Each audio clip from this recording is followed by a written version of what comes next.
The Mafia is not something that kills you. It is something that owns you. Old Sicilian proverb. The dress weighed 14 pounds. Sophia Caruso knew this because she had stood on the bathroom scale twice, once without it, once with, and done the math in her head, which was the only math she'd done voluntarily in years.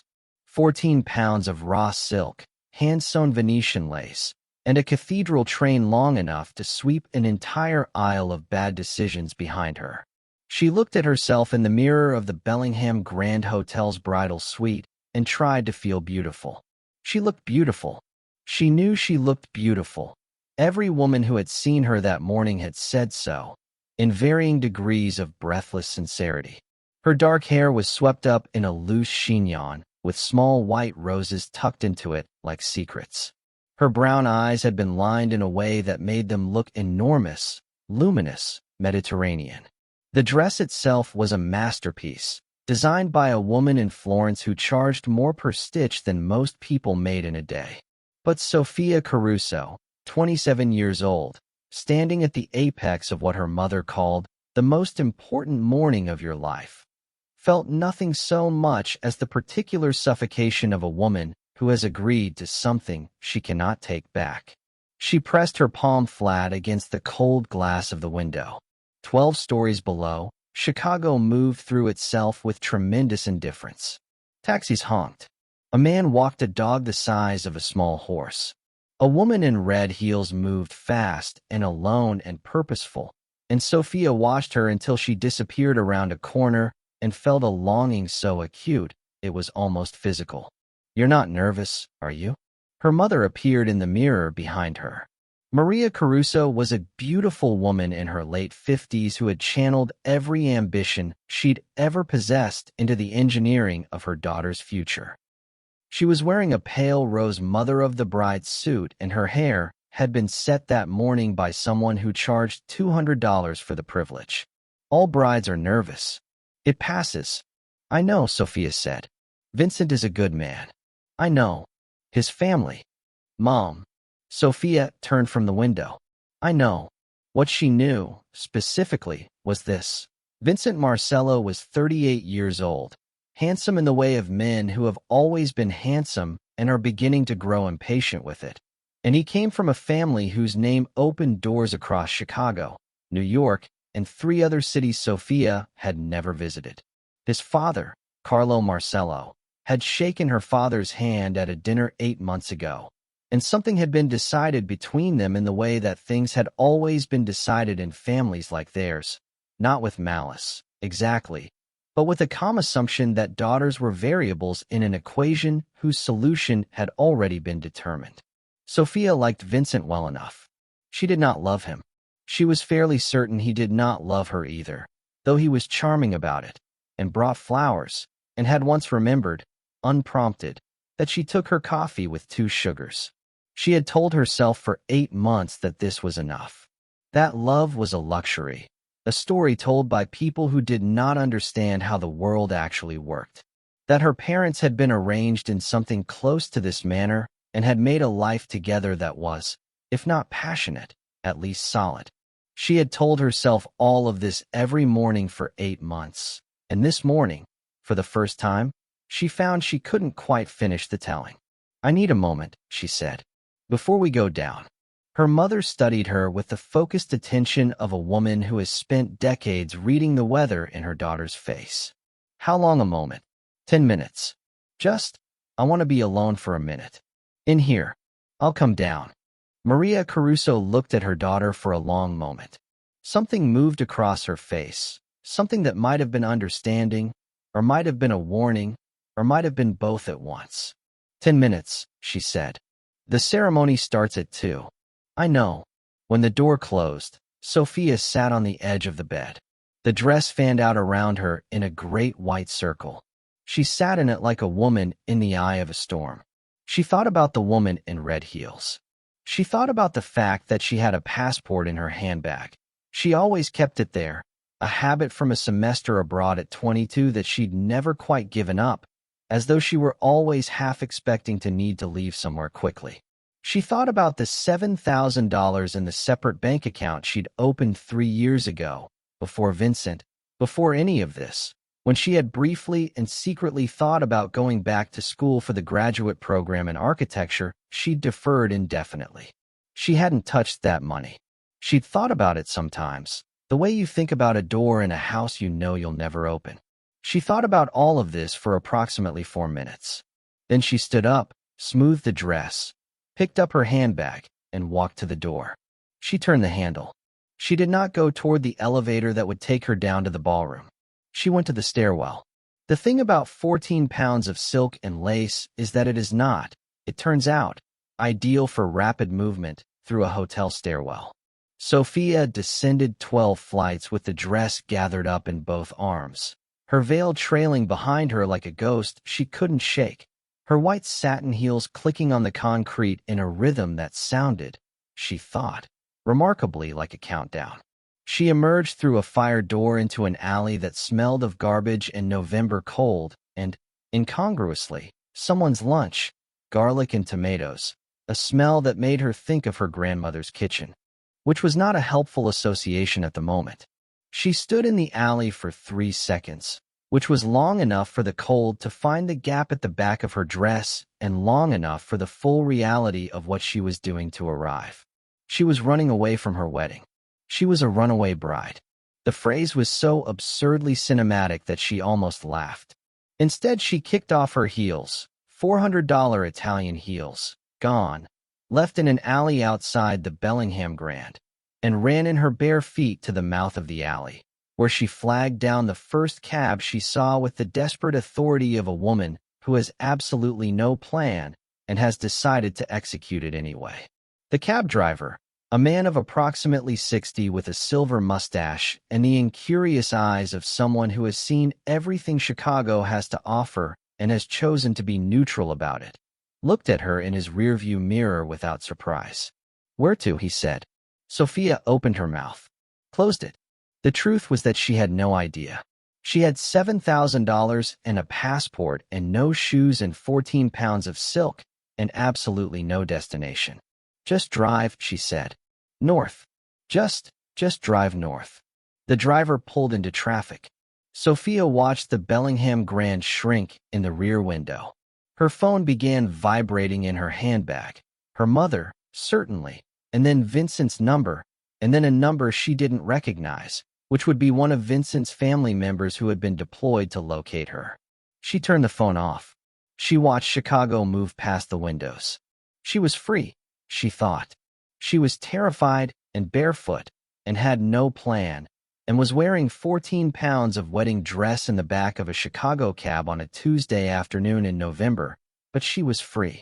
She was also, she would later realize, approximately 4 miles from making the worst, or possibly the best, mistake of her life. The cab broke down on North Michigan Avenue. Not broke down dramatically, not with a bang or a plume of smoke, but with the quiet, sheepish deterioration of an engine that had simply had enough. The driver coasted to the curb with the practiced calm of a man who has seen this before, got out, lifted the hood, looked at what was inside with the expression of someone reading a letter they were hoping would contain different news, and came back to inform Sophia that he was very sorry, but they weren't going anywhere. "I can call dispatch," he offered. "Another cab, maybe 20 minutes. 20 minutes was long enough for someone to find her. Sophia paid him, over-tipped, because the situation seemed to call for it, and got out of the cab. She stood on North Michigan Avenue in bare feet and a wedding dress and let the full force of Chicago in November hit her. The wind off the lake had teeth. People walked past her with the magnificent urban indifference of Chicagoans, though a few glanced at her sidelong. Not with judgment, exactly, but with the mild curiosity of people who have seen stranger things and will be telling this story at dinner. She needed to get off the street. She needed to think. She needed, if she was being practical about it, shoes. She looked around. She was outside a stretch of mixed businesses, a restaurant supply place, a dry cleaners, a bar that was clearly not supposed to be open at 2 in the afternoon, but had its lights on anyway. And, on the corner, a restaurant. Not just a restaurant. The kind of restaurant that doesn't put its name in neon. The kind with dark windows and a heavy oak door and a small brass plate beside the entrance that said, simply, Castello, the Italian word for castle. The kind of place that, if you grew up the way Sophia grew up, adjacent to certain circles and certain families, you learned to recognize by a particular quality of quiet. But it was warm inside. She could tell that even from the street. And she was cold. And she needed to think. She pushed open the heavy door and went in. Luca Vitelli did not eat lunch.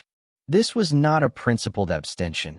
He had nothing against food, generally speaking, but rather the consequence of a schedule that had, over the course of 34 years, and particularly the last 6, arranged itself into a series of obligations and complications that left no room for anything as civilized as a midday meal.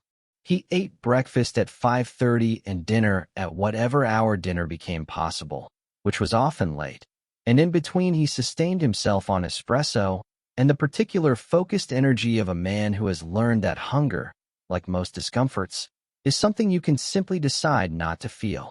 So the fact that he was at Castello at 2 o'clock on a Tuesday afternoon was, already, an anomaly.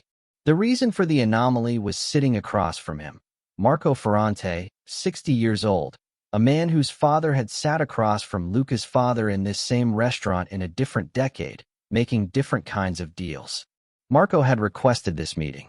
Marco had been requesting meetings with increasing frequency over the past 3 months, and each meeting featured Marco sitting across from Luca with the careful expression of a man working up to something.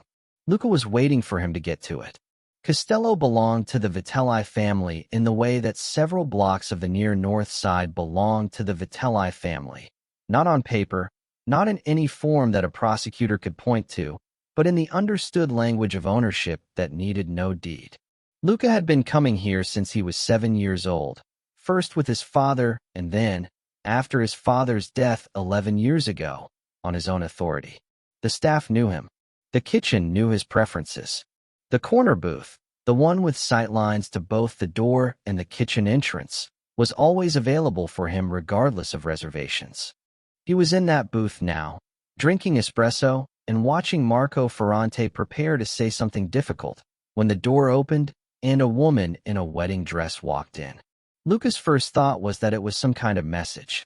This was the occupational habit of a man in his position. When something unexpected happened, you considered first whether it was intentional, whether it was aimed at you, what it meant. But no. He looked at her for 3 seconds and understood immediately that whatever this was, it had nothing to do with him.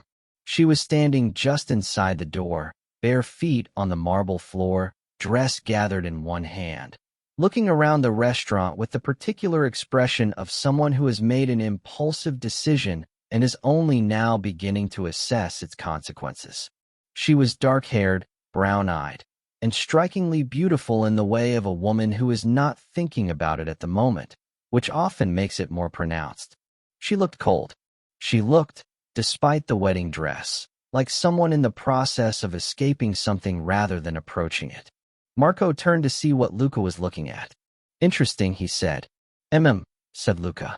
Angelo, the maitre d', was already moving toward her with the practiced diplomacy of a man who has seen, over decades of service, stranger things than this. Luca watched him speak to her quietly, watched her respond. She was poised, he noted, and didn't seem embarrassed exactly. More like she was conserving her emotional resources for something more important than public embarrassment. Angelo nodded several times, glanced once in Luca's direction, and then led her not to the dining room, but toward the small private sitting room off the main floor that was used for waiting, for conversations that needed privacy, for the occasional situation that required discretion. Good, Luca thought. He returned his attention to Marco. You were saying, he said. Marco said several more things, none of them the thing he actually wanted to say, and Luca listened with the patient attention of a man who has learned that the space around what people say is often more informative than what they say. After 20 minutes Marco left, having committed to nothing and revealed, Luca thought, rather more than he'd intended. Luca sat for a moment after he was gone, finishing his espresso, thinking. Then, on an impulse he did not examine, he stood up and walked to the private sitting room. She was sitting on the small brocade settee with her dress arranged around her and her bare feet tucked under her, holding a glass of water that Angelo had presumably provided. She had taken the roses out of her hair, and they sat in a small pile beside her. She was looking at her phone, dark, switched off, with the expression of someone looking at a door they have decided not to open. She looked up when he came in. No alarm, just assessment, rapid and accurate. "I'm sorry," she said, in the voice of a woman who is not particularly sorry. "I'll leave.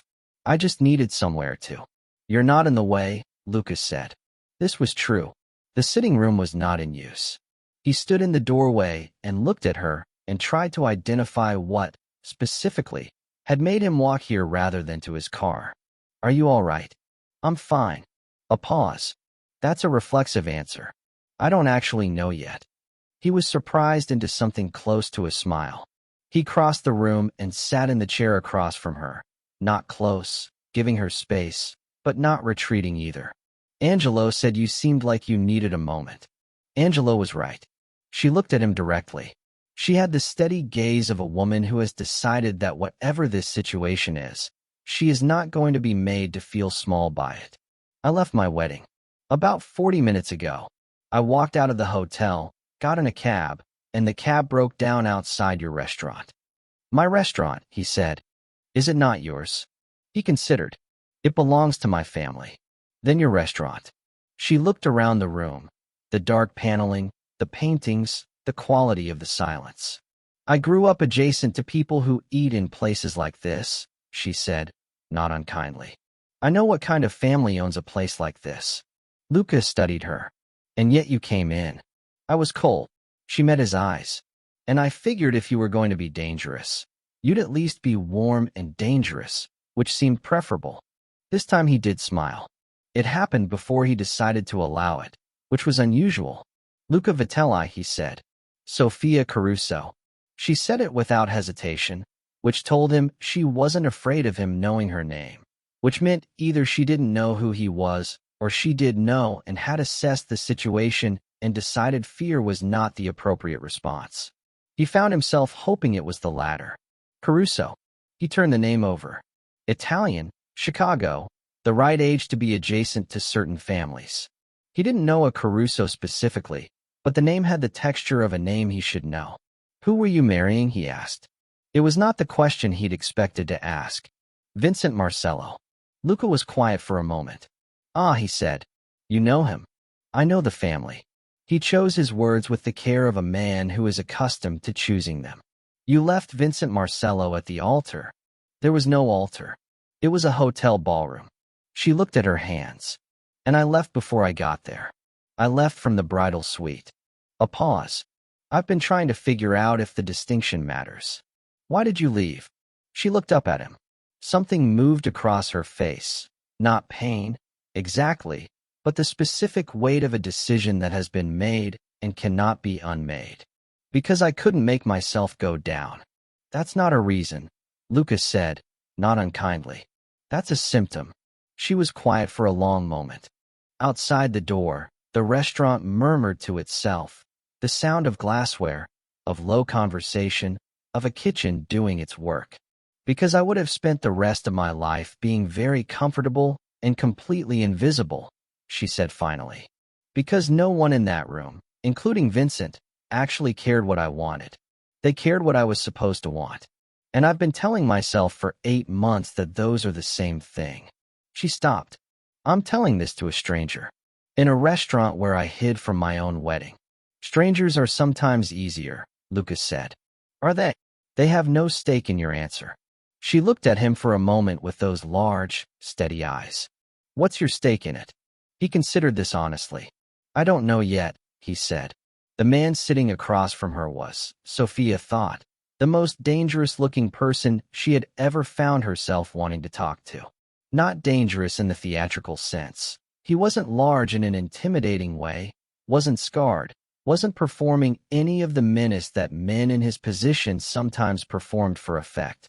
He was lean and dark-haired, with the kind of angular face that looks better in its 30s than it did in its 20s, and he was dressed in a suit that had been made for him specifically, which she could tell because nothing about it was slightly wrong in the way that even expensive off-the-rack suits are always slightly wrong.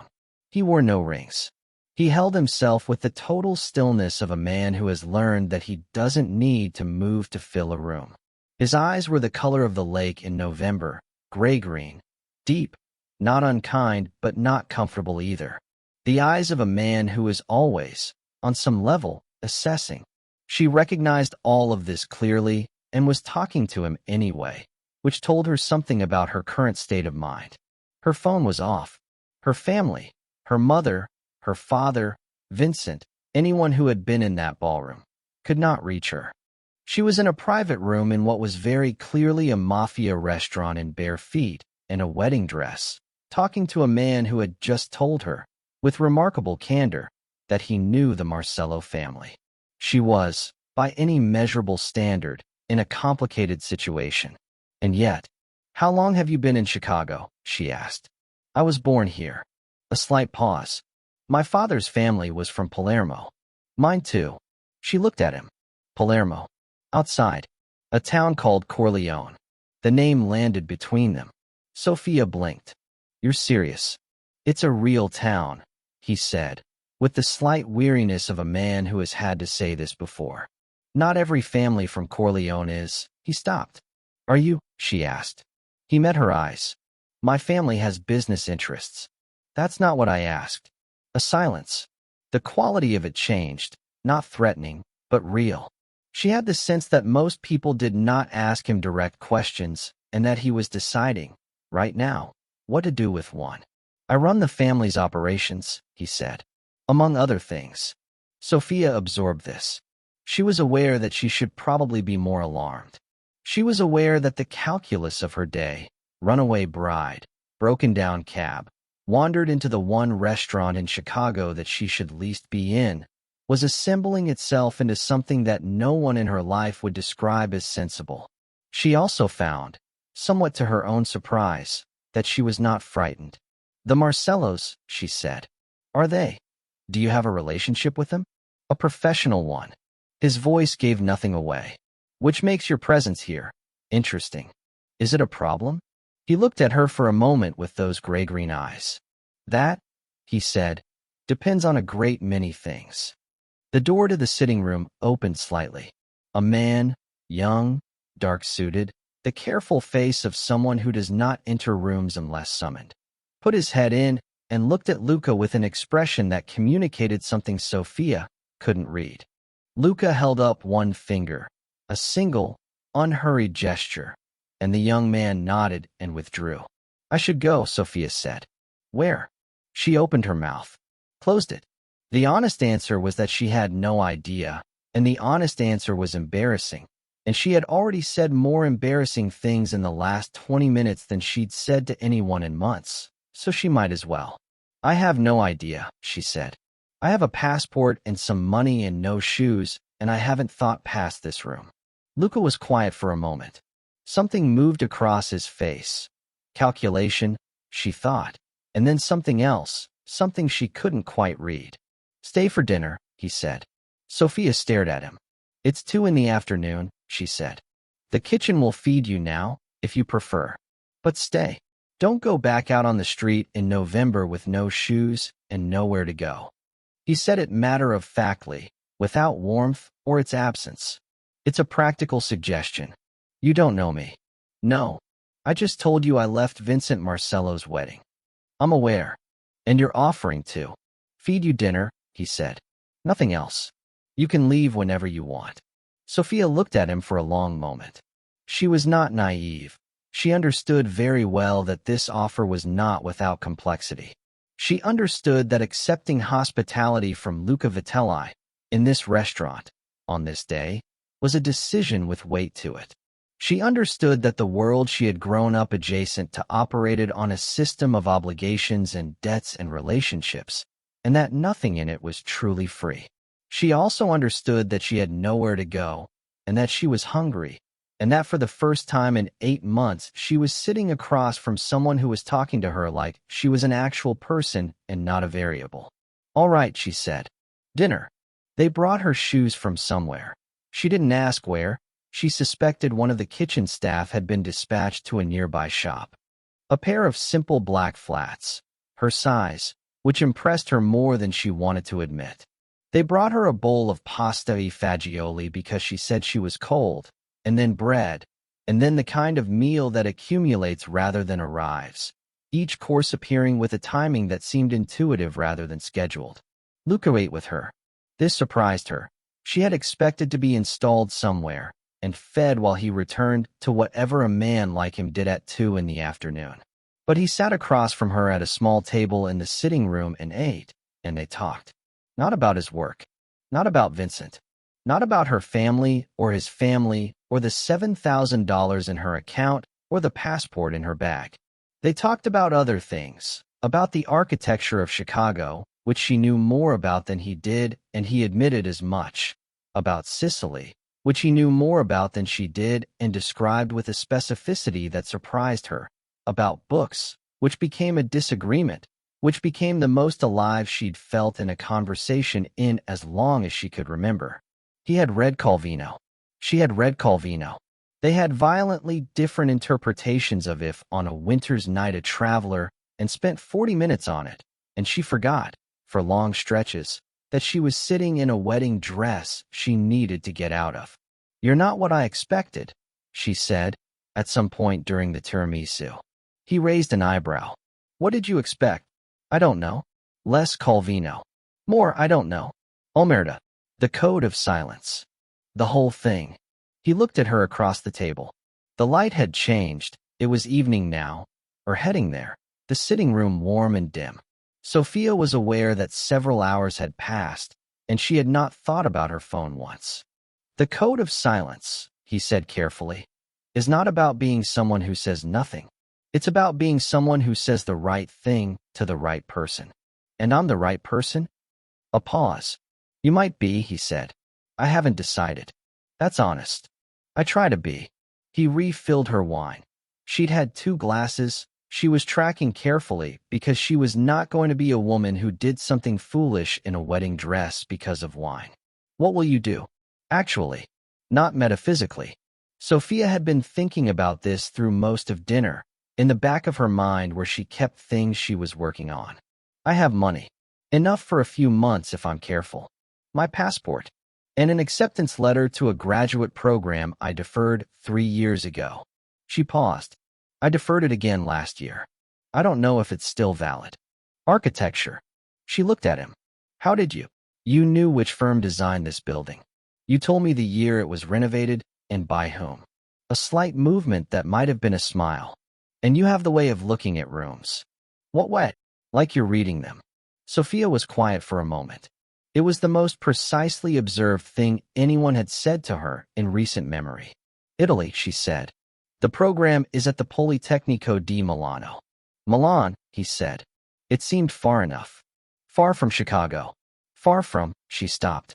Looked down at the dress. "From all of this." He was quiet for a moment. Outside the sitting room, Costello had filled for the evening. She could hear the low hum of it, the voices, the particular music of a restaurant at capacity. A world she was not part of, happening just outside a door. "Your family will look for you," he said. "I know.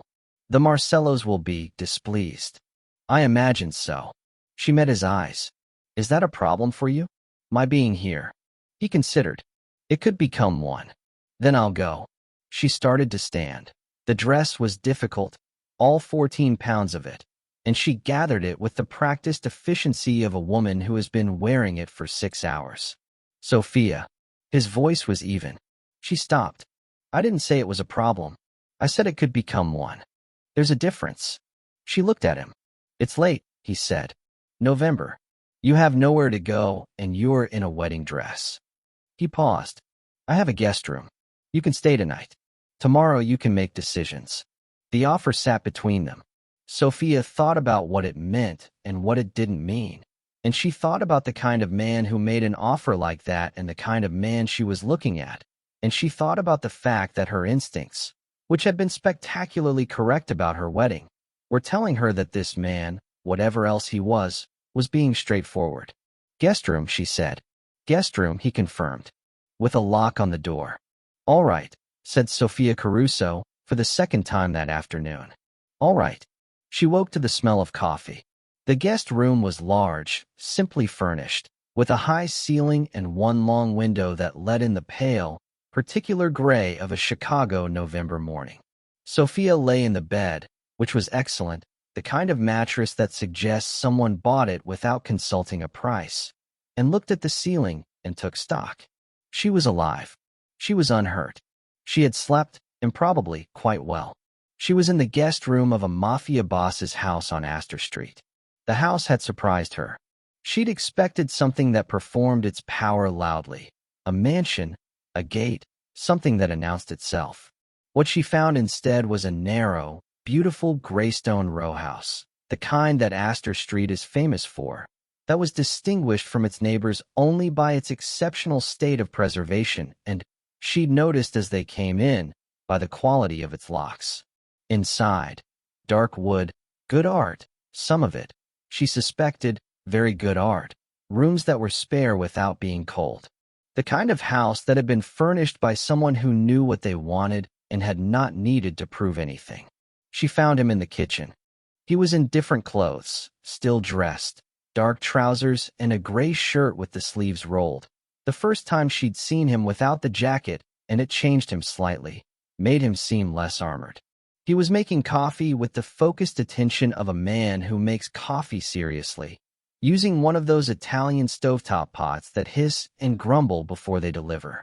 He looked up when she came in. She'd found, in the guest rooms and suite, a toothbrush still in its packaging, face wash, and a folded pair of clothes that were women's clothes, her approximate size, black trousers, a dark blue sweater, that were clearly not something purchased for this occasion and that she chose not to think about too carefully. The wedding dress was in a garment bag in a closet, which the housekeeper, a woman named Rosa who had appeared at 7 a.m. with the silent efficiency of someone who was very good at her job and had been told not to ask questions, had arranged. Coffee, Luca said, which was not a question. Please. He poured 2 cups, the small, dark, serious cups of someone who treats coffee as a sacrament rather than a beverage, and she sat at the kitchen island and wrapped both hands around hers and felt, very slightly, like a person again. How do you feel? He asked. Strange. She sipped the coffee. It was excellent. I keep expecting to feel worse. More panicked. I've been in a state of suspended wait for the panic to arrive. Maybe it won't. Maybe.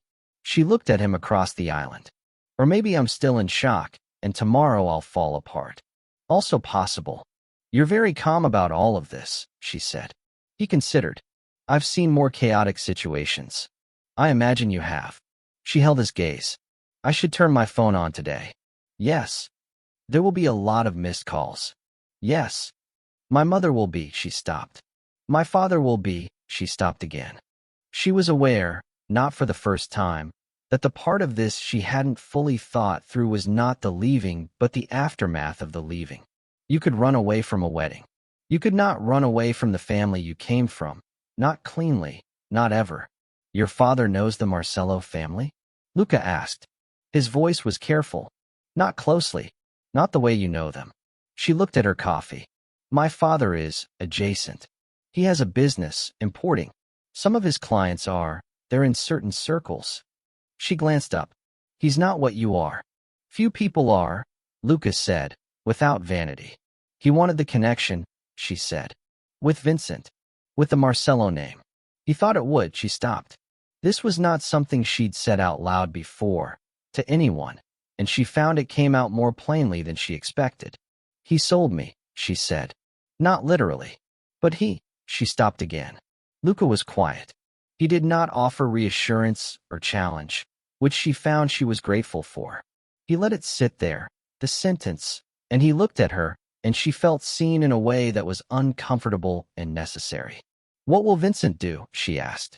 Luca was quiet for a moment. He'll be angry, he said. His family will be angry. The Marcellos don't like to be embarrassed. And my being here, if they find out. You being here makes the situation more complicated, he said. He said it evenly, like a man who deals with complicated situations as a matter of course.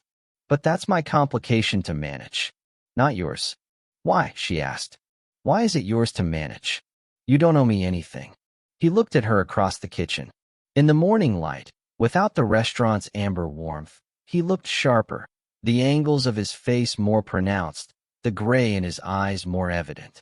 He looked like what he was, which was a man who had made many decisions and stood behind all of them.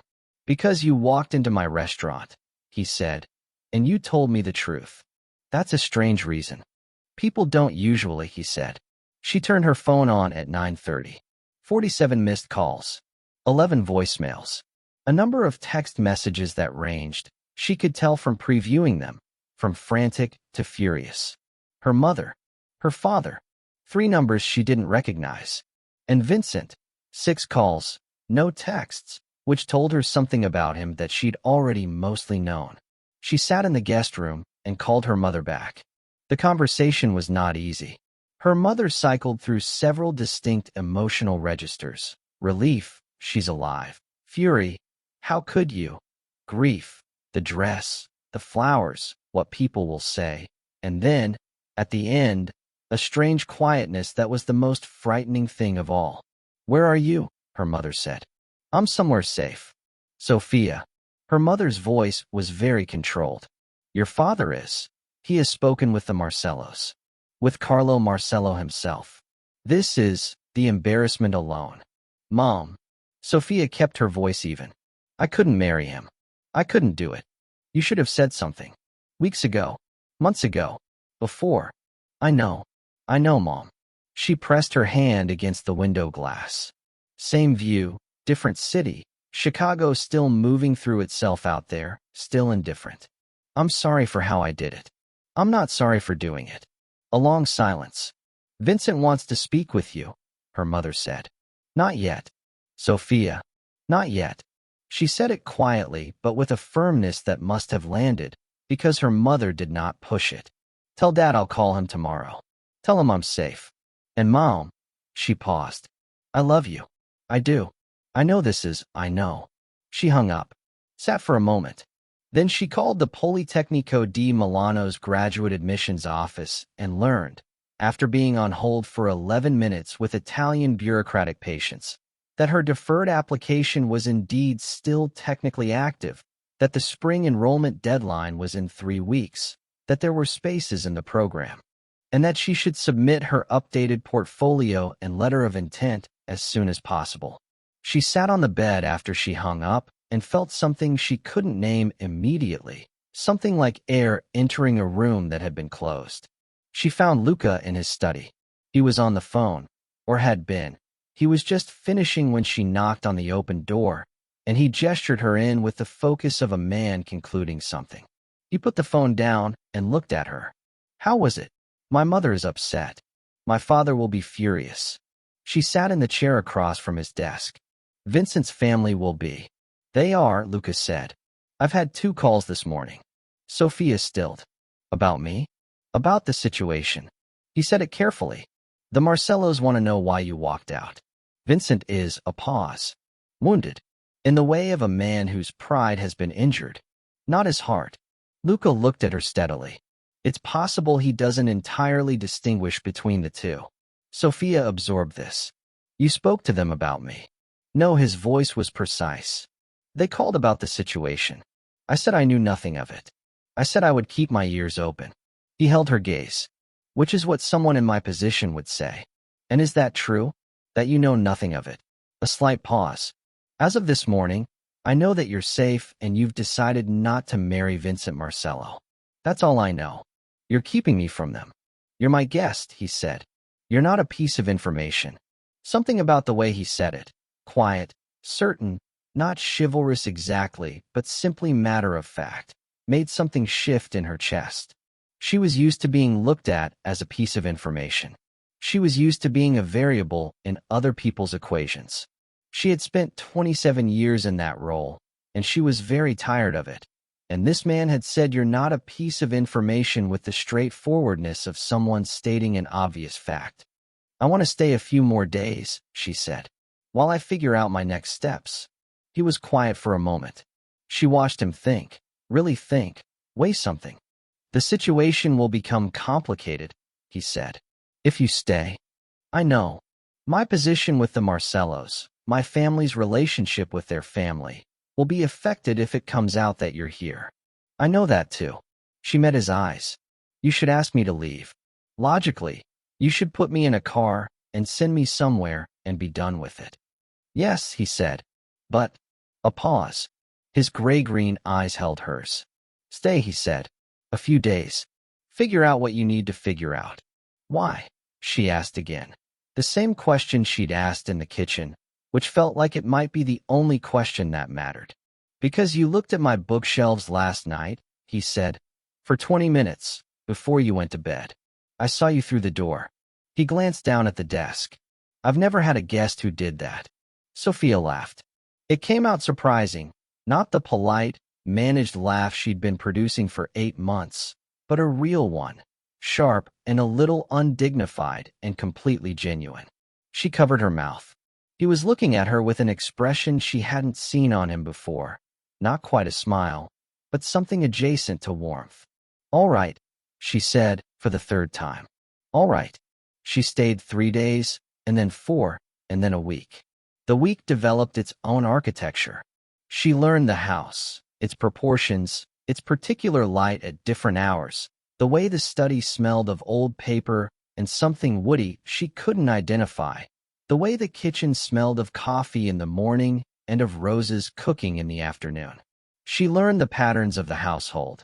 Luca left early, returned at irregular hours, took calls that she excused herself for, and which he sometimes conducted in Italian fast enough that she could only catch one word in 3. She learned that he read late. She knew this because she read late too, and sometimes, leaving the guest room for water at 1 or 2 in the morning, she would see the thin line of light under the study door. Sometimes she knocked. Sometimes he opened it, and she came in, and they talked until the light outside went from black to charcoal. And these conversations were the strangest and most honest she'd had with anyone in years. He told her about Sicily, about his grandfather, who had come to Chicago in the 1950s with $30 and a set of skills that were not the kind you put on a resume, about his father, who had built something and died trying to hold it, about the fact that he had studied economics at Northwestern, and there had been a year, early in his 20s, when he had thought he might do something different. What stopped you? She asked. My father died, he said, and there was no one else. She told him about the architecture program, about the years she'd spent telling herself that she would get to it, about the way that other people's urgencies had a way of becoming the container for your own life if you weren't careful, about standing at the window of the bridal suite and seeing the woman in red heels. Who was she? He asked. I have no idea, Sophia said. That was the point. She was nobody I knew. She was just moving. On her own. He was quiet for a moment. They were in the study, late, and she had his copy of The Leopard open on her lap, and he was looking at the fire with the contemplative stillness that she was coming to recognize as his default mode of attention. You could have moved, he said, without a wedding as the reason. I know that now. She looked down at the page.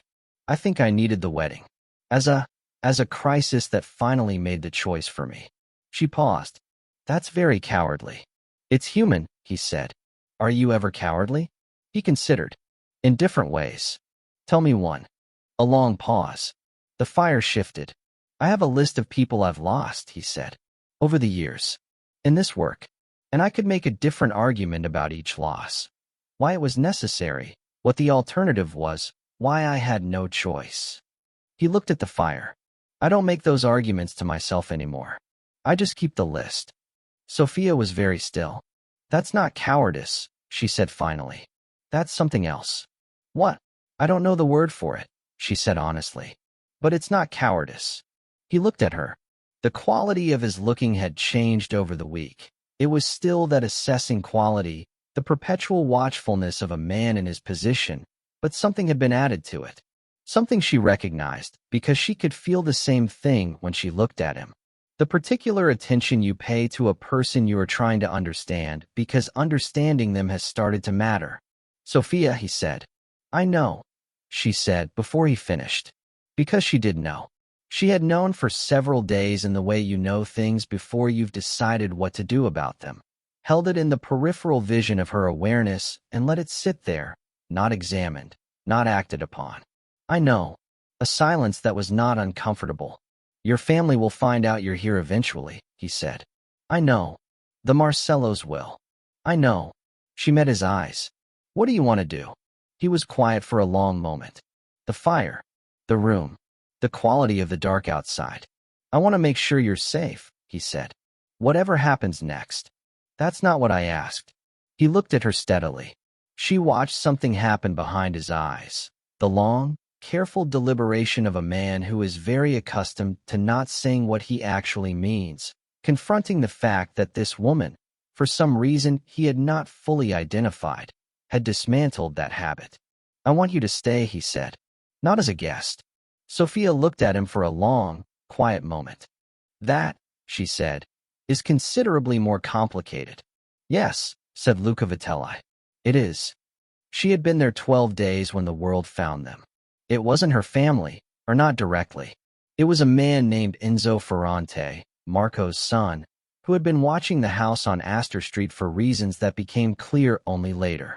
It was a Friday evening and Sophia was in the kitchen, where she had spent an increasing amount of time because Rosa had, with the tolerant expertise of a woman who does not offer twice, given her something to do. Pasta, from scratch, which turned out to be one of those activities that requires enough attention to quiet everything else. She was up to her elbows in flour when Luca came in quickly, with the particular quality of movement that she'd learned, over 12 days, to read. Not alarmed exactly, but alert. We need to talk, he said. She looked up. Flour on her hands, flour on the borrowed sweater. Now. Yes. She washed her hands and followed him to the study. He had one of his men with him, a young man she'd seen several times named Dante, who had the careful, contained manner of someone very competent who is working very hard not to look it. Someone's been watching the house, Lucas said. He said it matter-of-factly. Enzo Ferrante. He works for Marco Ferrante. Ferrante. She was quiet a moment. Not the Marcellos. No, something moved across his face. The Ferrante family and the Marcellos have a relationship. Complicated. Marco Ferrante has been. He paused, choosing, positioning himself. His family against mine. And Enzo watching your house. Could mean Marco knows you're here, Lucas said. Or it could mean Marco is watching my house for other reasons, and you being here is incidental. His eyes were steady. But it means the situation has changed. What does it mean for me? She asked. It means you need to make a decision, he said. About what you want to do. Where you want to go. Because I can keep you safe here. But if Marco Ferrante tells the Marcellos where you are, the situation becomes more complicated than it already is. Yes. Sophia was quiet. She looked at the fire. She had been in this house for 12 days, and she had applied to the Politecnico, and she had submitted her portfolio. Luca had helped her scan the work from her digital files, and she had written the letter of intent in 1 3-hour sitting, the most alive she'd felt in front of a blank page in years. She was waiting to hear back. She was honest enough to admit, trying very hard not to think about what leaving would mean. Dante, Lucas said, give us a moment. Dante gave them a moment. The study settled into its nighttime quiet. You could go to a hotel, Lucas said. Somewhere anonymous. I can arrange it. Nothing in your name. Nothing the Marcellos or the Ferrantes can track. And then you wait for Milan. If they accept you, I think they will. When they accept you, he said, with a slight correction that she found, absurdly, touching, you go. You start over. And this, she stopped. Looked at him. What is this? He held her gaze. What do you want it to be? I'm asking you. I know. He was quiet for a moment. Looked at the fire. I've been asking myself that question for 12 days. Have you reached an answer? A pause. Several answers, he said. Not all of them sensible. Tell me an insensible one, she said. He looked at her. The firelight. The late hour. The 12 days of quiet accumulation of all the things they'd said to each other and not said. You staying? He said. Not in the guest room. Here. With me. The words sat between them. Sophia let them. She was aware of her heartbeat, a slight acceleration that she noted with the calm interest of someone paying attention. That is insensible, she agreed. Yes. For several reasons. Yes. The Marcellos. Your position. The Ferrantes. My family. The fact that I'm a woman who ran away from a wedding 12 days ago and has approximately as much life plan as Sophia. His voice was quiet. She stopped. He crossed the room and stood in front of her, close, not touching, with the restrained exactness of a man who is being very careful about what he does next. All of that is true, he said. Every reason you've listed is real. I'm not asking you to ignore them. His eyes held hers. I'm asking you what you want, separate from what's sensible. Sophia looked at him for a long moment. She thought about sensible. She had been sensible for 8 months about Vincent, and it had gotten her barefoot in an alley with nowhere to go. She thought about all the reasons, and they were real. They were all real. I want to stay, she said. Not sensibly. I want to stay with you. He lifted one hand and touched her face, just his fingers against her cheek, the most careful and deliberate gesture she'd ever experienced, and she leaned into it slightly before she made the decision to, which was, she thought, probably the most honest thing she'd done in years. There are things that, once begun, follow their own physics. They had dinner that night in the dining room rather than the kitchen. Rosa had made something with veal that required the proper table, apparently. And they talked about books again, and she told him about the architecture project she designed in her head on the flight back from Florence at 22. A building that started as columns and ended as a forest, and he listened with the complete attention that was, she thought, the most attractive thing about him. He made her feel like what she said mattered, not because he was trying to make her feel that way, but because it was genuinely true that what she said mattered to him, and there is no substitute for that, none at all. After dinner they were in the study, and she was on the settee with her feet tucked under her reading his copy of a novel she'd been meaning to read for 2 years, and he was at the desk with papers, and she looked up at one point and found him looking at her with an expression that was very unguarded, almost surprised, as though he'd been looking without meaning to. What? She said. Nothing. He looked back at the papers. She put the book down. Luca. He looked up. Come here, she said. He came. He sat beside her on the settee, and they looked at each other for a moment in the lamplight, and she thought about all the ways this was complicated and all the ways it was, despite that, the clearest thing she'd experienced in recent memory. She kissed him, or he kissed her. It was simultaneous, which is the best kind, the kind where both people are moving toward the same thing at the same moment, and no one has to be braver than the other. It was, she would think about it later, trying to find the right word, deliberate. That was it. Not rushed, not desperate, not the messy scramble of two people overwhelming their own better judgment. Deliberate, like everything he did, like a man who, when he decides to do something, has decided. He pulled back first.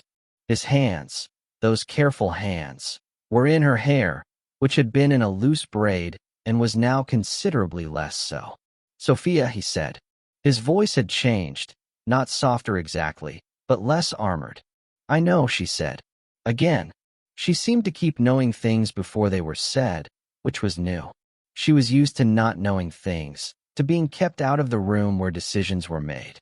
The situation outside this house is going to get complicated, he said. I want you to know that before. I want to be clear about what I'm asking. You're not asking me anything, she said. I'm in your house and I kissed you. I'm asking you to understand what this means, he said, precisely. What it means to be involved with someone in my position. The weight of it. I know what your family does, she said. I grew up adjacent to it. I'm not naive. Knowing adjacent to something and being inside it are different, he said. Tell me the difference, she said. He looked at her. It means I have enemies. Real ones. It means there are people who would use the people I care about as leverage. He was very still. It means that caring about you, having you here, makes you a target if anyone knows. The Ferrantes already know I'm here, she said. Yes. And you haven't told me to go. No, a pause. I've been trying to construct a version of this where you're not at risk. I haven't found it. So you can't protect me completely.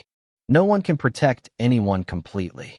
Then stop trying to talk me out of it, she said, and tell me how we actually handle this. Something shifted in him. She saw it, a slight release, like a door opening. He looked at her with something she hadn't seen before, something that was, she thought, close to relief. We handle it carefully, he said. I'm good at careful, she said. Are you? I left my wedding very carefully, she said. I even took off my shoes so I'd be quieter on the stairs. He laughed.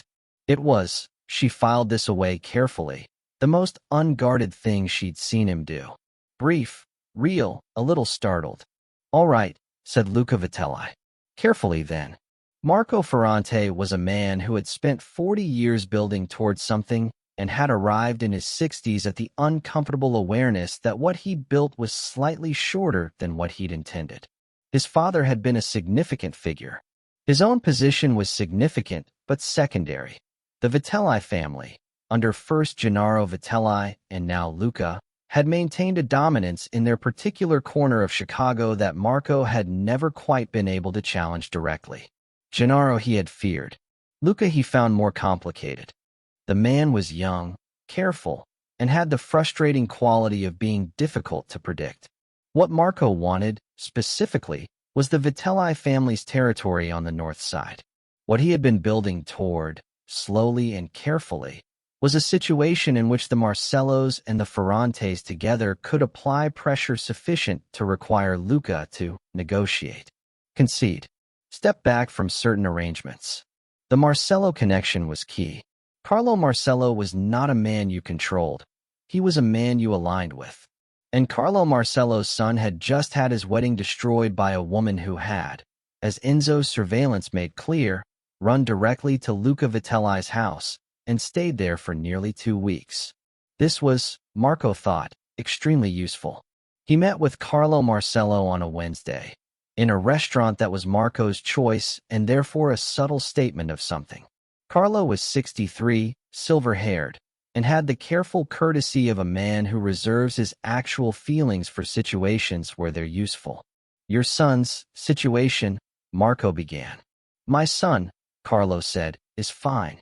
The flatness of his voice suggested that his son was not, in fact, fine, but that Marco should not expect to find leverage there. Of course. Marco chose his words. The woman is at the Vitelli house.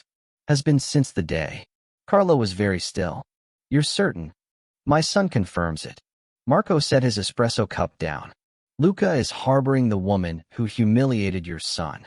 The woman didn't humiliate Vincent, Carlo said precisely. The situation humiliated Vincent. A pause. But the distinction matters less than the fact. He looked at Marco. Why are you telling me this? Because, Marco said, I think it's a conversation that needs to happen. Between your family and mine. About what we want the outcome to be. Carlo studied him for a long moment.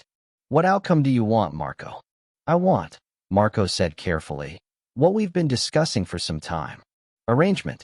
Territory. A partnership. And you think this gives you leverage with Luca? I think it gives us leverage with Luca, Marco said. Together. Carlo was quiet. He looked at his espresso. He was a man who understood leverage very well and was also smart enough to understand when someone was trying to use him as a lever. What do you propose? He said. Sophia was looking at his bookshelves again. She did this in quiet moments the way some people looked at their phones, reading the spines as a way of taking stock of a person when she found it. It was not a book. It was a photograph, tucked between 2 volumes of Italian history, the kind of thing that slides between books and stays there. She slid it out carefully. A photograph of 2 people, a man who was clearly a younger version of Luca, same angular face, same quality of attention in the eyes, and a woman, dark-haired, laughing, standing in what looked like a garden. She held it carefully, turned it over. On the back, in pen, Gennaro e Lucia, 1987. His parents. His father who had died. His mother who, she realized she had never asked about his mother. He had mentioned his father several times. His mother, never. She was looking at the photograph when he came in, and she looked up, and he looked at the photograph in her hand, and his face did something complicated.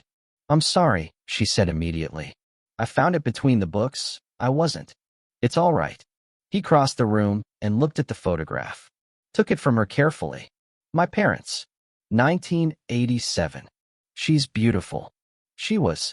He looked at the photograph for a moment. "She died when I was 22. The year after my father." "Luca." She touched his arm. "They were. It's not uncommon," he said, with the careful flatness of someone who has worked out the shape of a grief and learned to carry it without putting it down. "In this life, people who are close to someone in my father's position become targets. Sometimes directly, sometimes not." He set the photograph on the shelf, face up.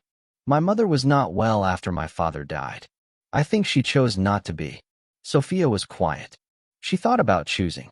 About the woman in the photograph laughing in a garden. "That's what you meant," she said. "When you said people you care about become targets." "Yes. It's why you've been," she stopped. "Reorganized. It's not that you didn't want to ask me to stay. It's that you were trying to protect me from what staying means." He looked at her. "Yes. By being clear about the costs. I was trying to give you accurate information," he said. "To let you choose. And if I'd chosen to go?" A pause. "I would have made sure you were safe," he said. "And I would have," he stopped. "I would have missed you." The simplicity of it landed. She thought that Luca Vitelli probably said "I would have missed you approximately never," and that the fact that he had said it to her was a kind of trust that cost something.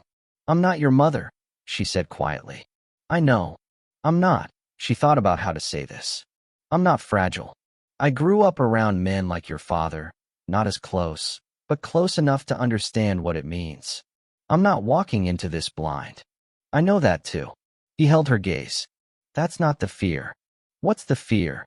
He was quiet for a long moment. "Outside Chicago. Inside, the particular quiet of a house that has two people in it who are being honest with each other. That I'll make a choice," he said. "That puts you at risk. And I'll add you to the list." Sophia looked at him. She moved closer and took his face in both her hands, the way she'd seen women in Italian films do. A gesture that was not romantic exactly, but deeply human. The gesture of someone who wants a person to understand they are being seen. "Then choose carefully," she said. "And so will I." He put his hands over hers. They stood like that for a moment, in the study, in front of his parents' photograph. "They're going to come," he said. "The Marcellos. The Ferrantes. It's already in motion. Then we deal with it," she said. "Sophia." "Luca." She held his gaze. "I ran from a wedding because I was done letting other people decide what my life looks like. I am not going to run from this." His grip tightened, very slightly, around her hands. "All right," he said. Carlo Marcello called on a Thursday. Luca was prepared for it. Dante had informed him that the meeting with Marco Ferrante had taken place, and he had spent the intervening days moving pieces on a board that the other side did not yet know he could see. This was, in many ways, the nature of his work, the long game, the patience, the willingness to let other people think they were leading a conversation while you had already read its ending. He took the call in his car, which was moving. He never took sensitive calls in rooms if he could help it. Dante drove. Luca looked at the city moving past the window. "Carlo," he said. "Luca." Carlo's voice was what it always was, measured, polite, radiating a quality of danger the way certain materials radiate heat, invisibly and constantly. "I think we should meet." "I'm available," Luca said. "When did you have in mind?" "Tomorrow. My house." A pause. "I have a matter to discuss that I'd prefer to handle quietly." "I'm sure you do," Luca said. A silence. Carlo was smart enough to hear what was in that response. You know what this is about, Carlos said. I have some ideas, Lucas said pleasantly. The girl. The woman is a guest in my house, Lucas said. She's under my protection. That's a fact, Carlo. The question I'm interested in is what you'd like to do with that fact. A longer silence. Vincent was fond of her, Carlos said. Vincent wanted to marry her, Lucas said. She declined. That's her right. He kept his voice even. I think you know that. What I know, Carlos said carefully, is that my son was embarrassed. Publicly. A woman changed her mind before a ceremony, Lucas said.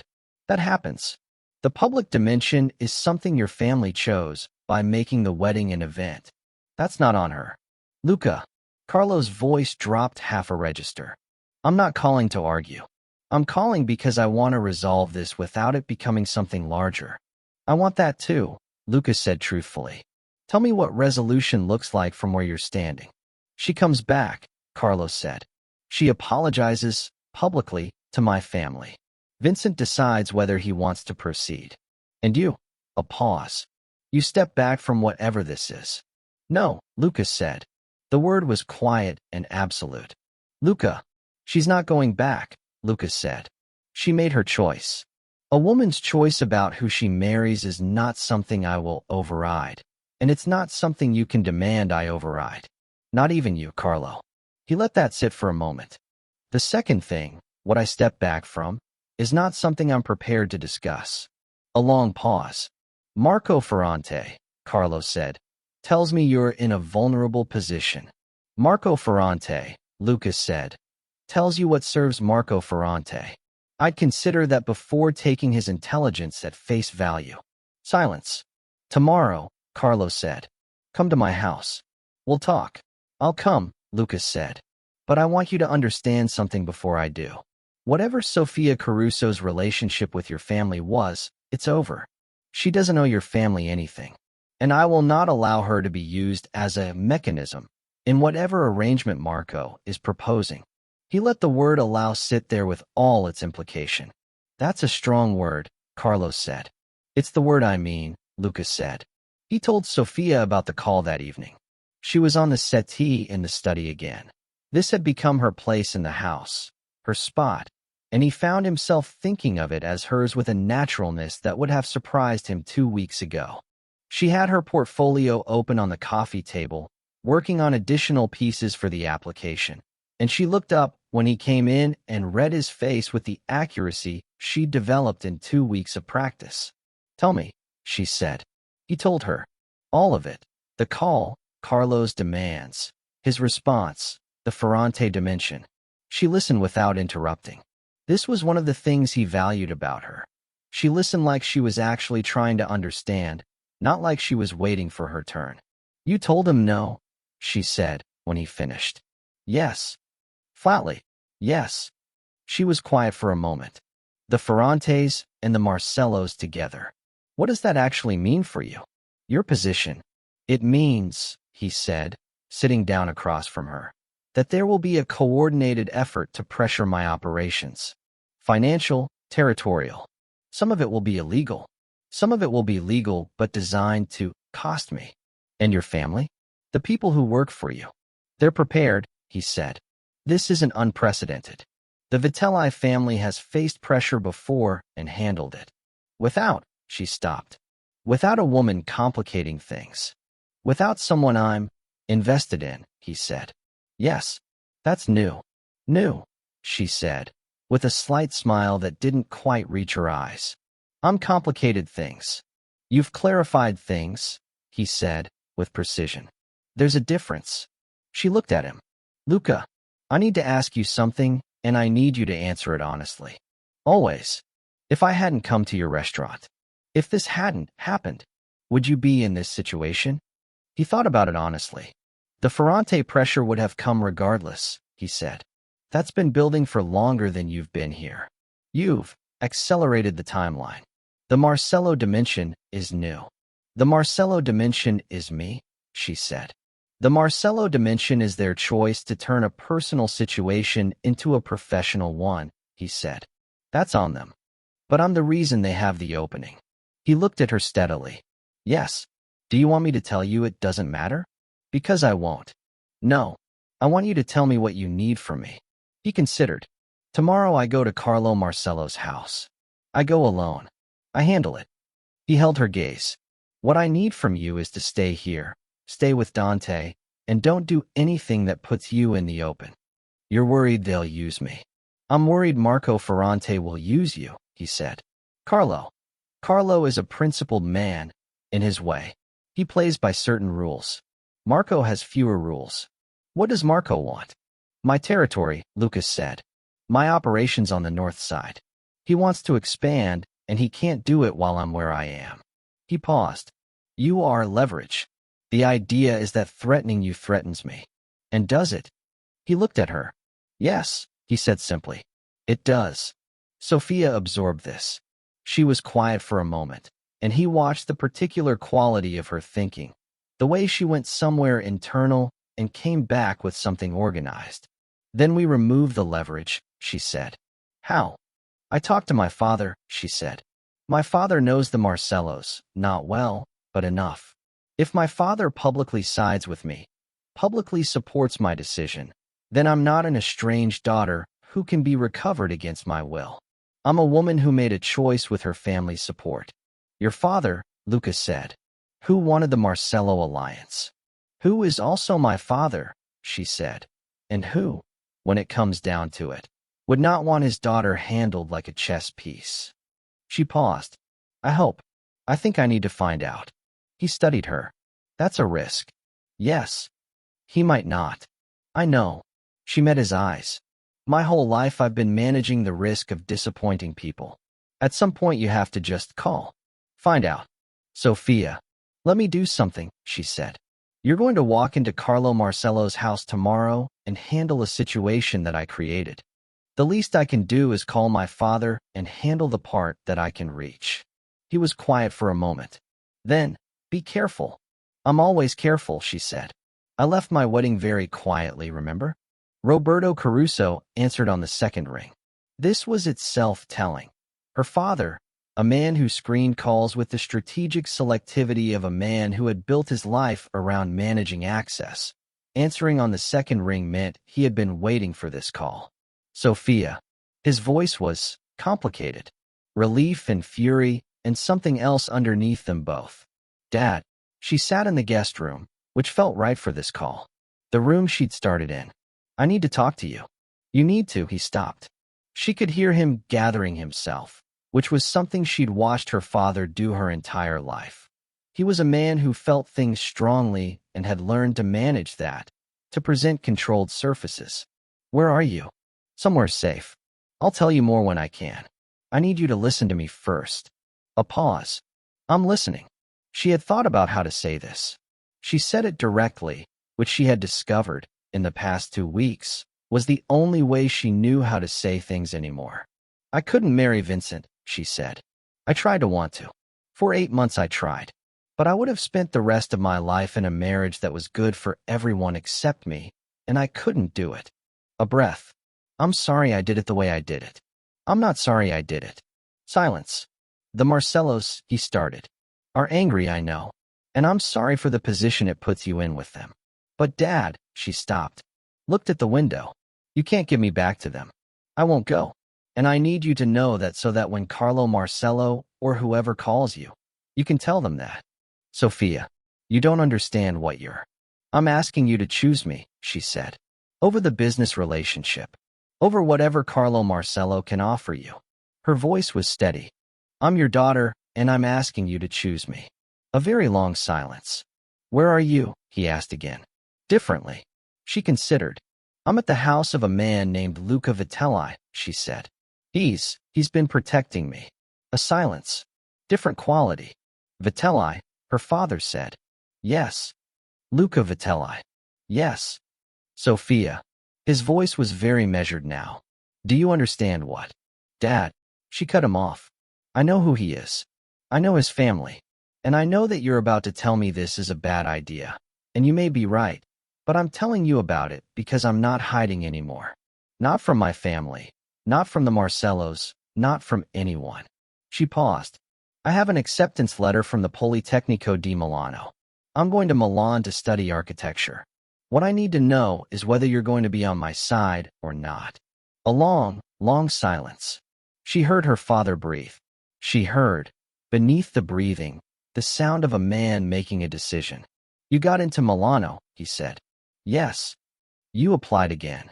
"Yes." Another silence. Then, quietly, "Your grandmother used to draw buildings," he said. "When she was a girl in Palermo. Little churches, houses. She filled notebooks." He paused. "She showed me once, when I was a boy." Sophia closed her eyes. "I'll call Carlo Marcello," her father said.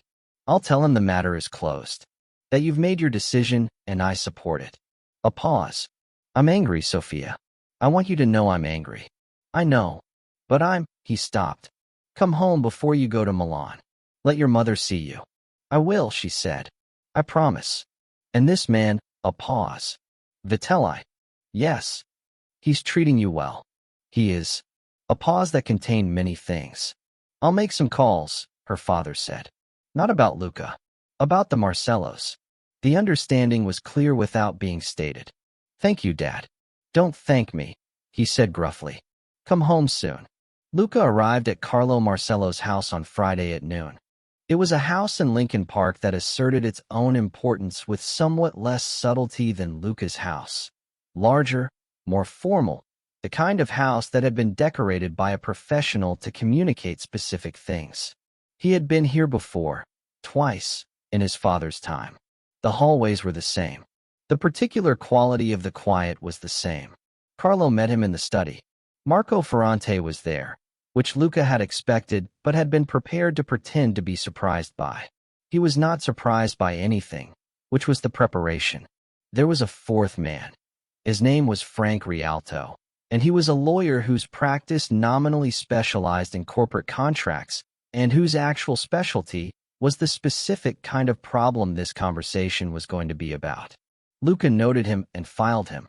"Luca." Carlo extended his hand. They shook with the formality of men who understand that handshakes in rooms like this are not pleasantries. "Carlo." "Marco." Luca sat in the offered chair. "Mr. Rialto." Rialto nodded. "Rialto is here," Carlo said, "because we want to make sure any arrangement we reach is properly documented." "What arrangement are you hoping to reach?" Luca said pleasantly. "Sophia Caruso," Marco said. He was leaning forward slightly, which Luca noted as the tell of a man who wants to rush something. "She's at your house." "She was," Luca said. "She's no longer there." A pause. "Where is she?" Carlo asked. "I don't know," Luca said truthfully. "She made her own arrangements." He looked at Carlo. "She's a grown woman, Carlo. She goes where she chooses. She was under your—" "She was my guest," Luca said. "She's not my possession. She left when she was ready to leave." He kept his voice easy. "She left a voicemail for her father, I understand, and for Vincent as well. A personal matter. Done." Marco was looking at him with the expression of a man who suspects he is being played but cannot see the board. "This doesn't change the situation," Marco said. "The situation," Lucas said, turning to him, "is that you've been surveilling my house. I want to be direct about that." He looked at Marco steadily. "I understand why you thought that was productive. I want you to understand that it's over. If I find another Ferrante on my street, the conversation we have next will be different." Marco's jaw tightened. "Is that a threat?" "It's information," Lucas said.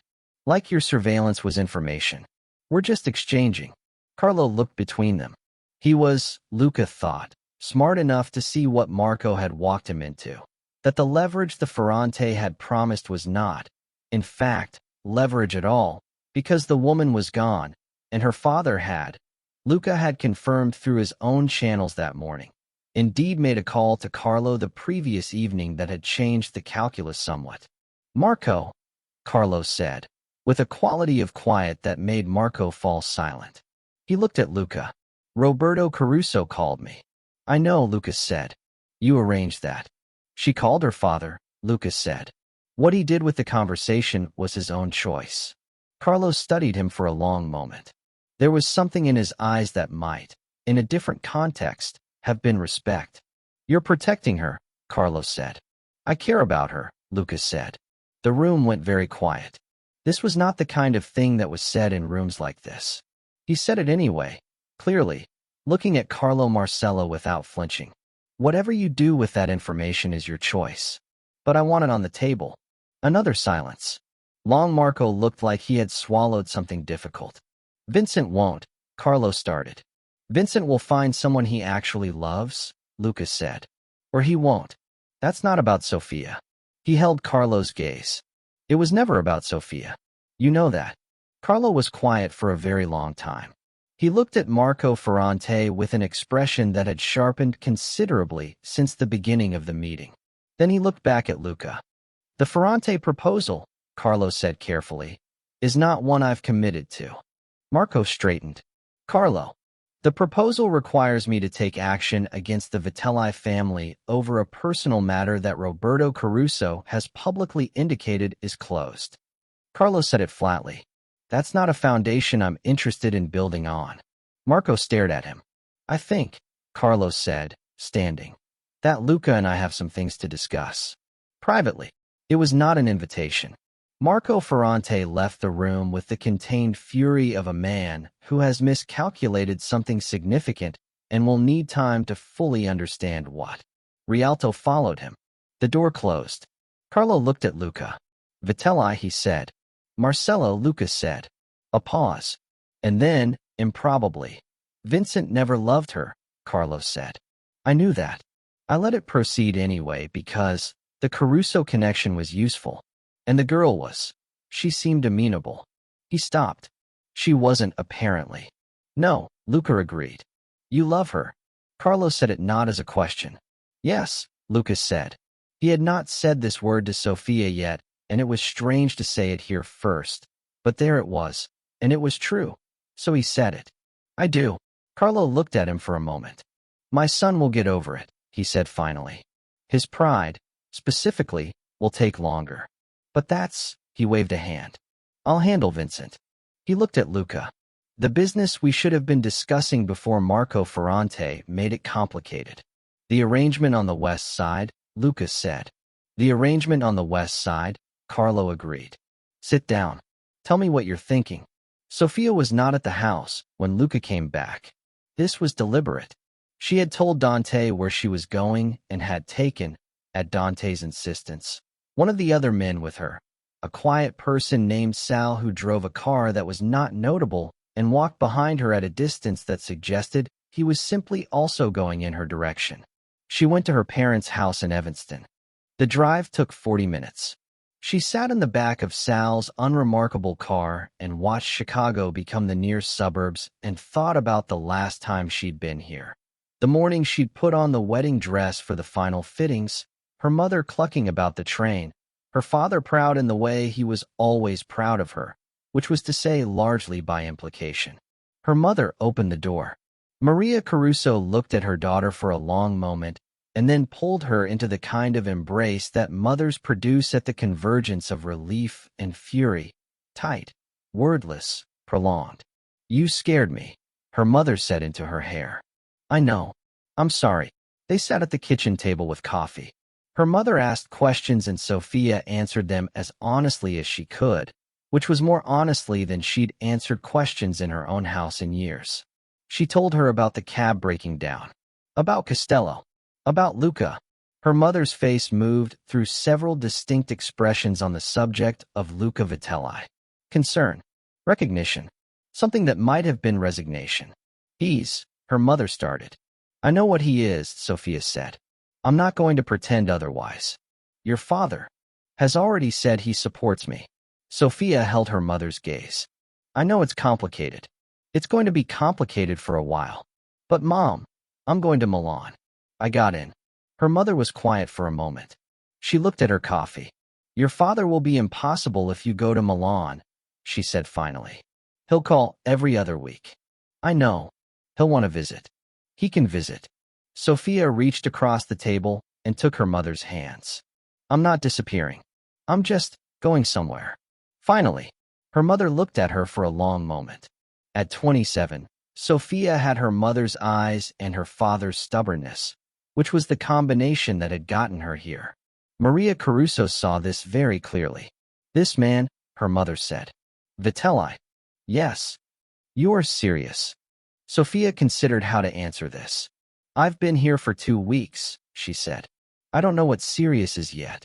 I know that she stopped.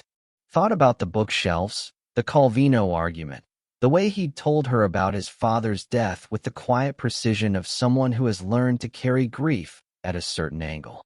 He sees me, she said. He actually sees me. Her mother was quiet. She looked at the coffee. Then she looked at her daughter. Don't go to Milan without letting me see you off, she said. I want to bring you to the airport. Okay, Sophia said. Okay, Mom. Her father came home at 4.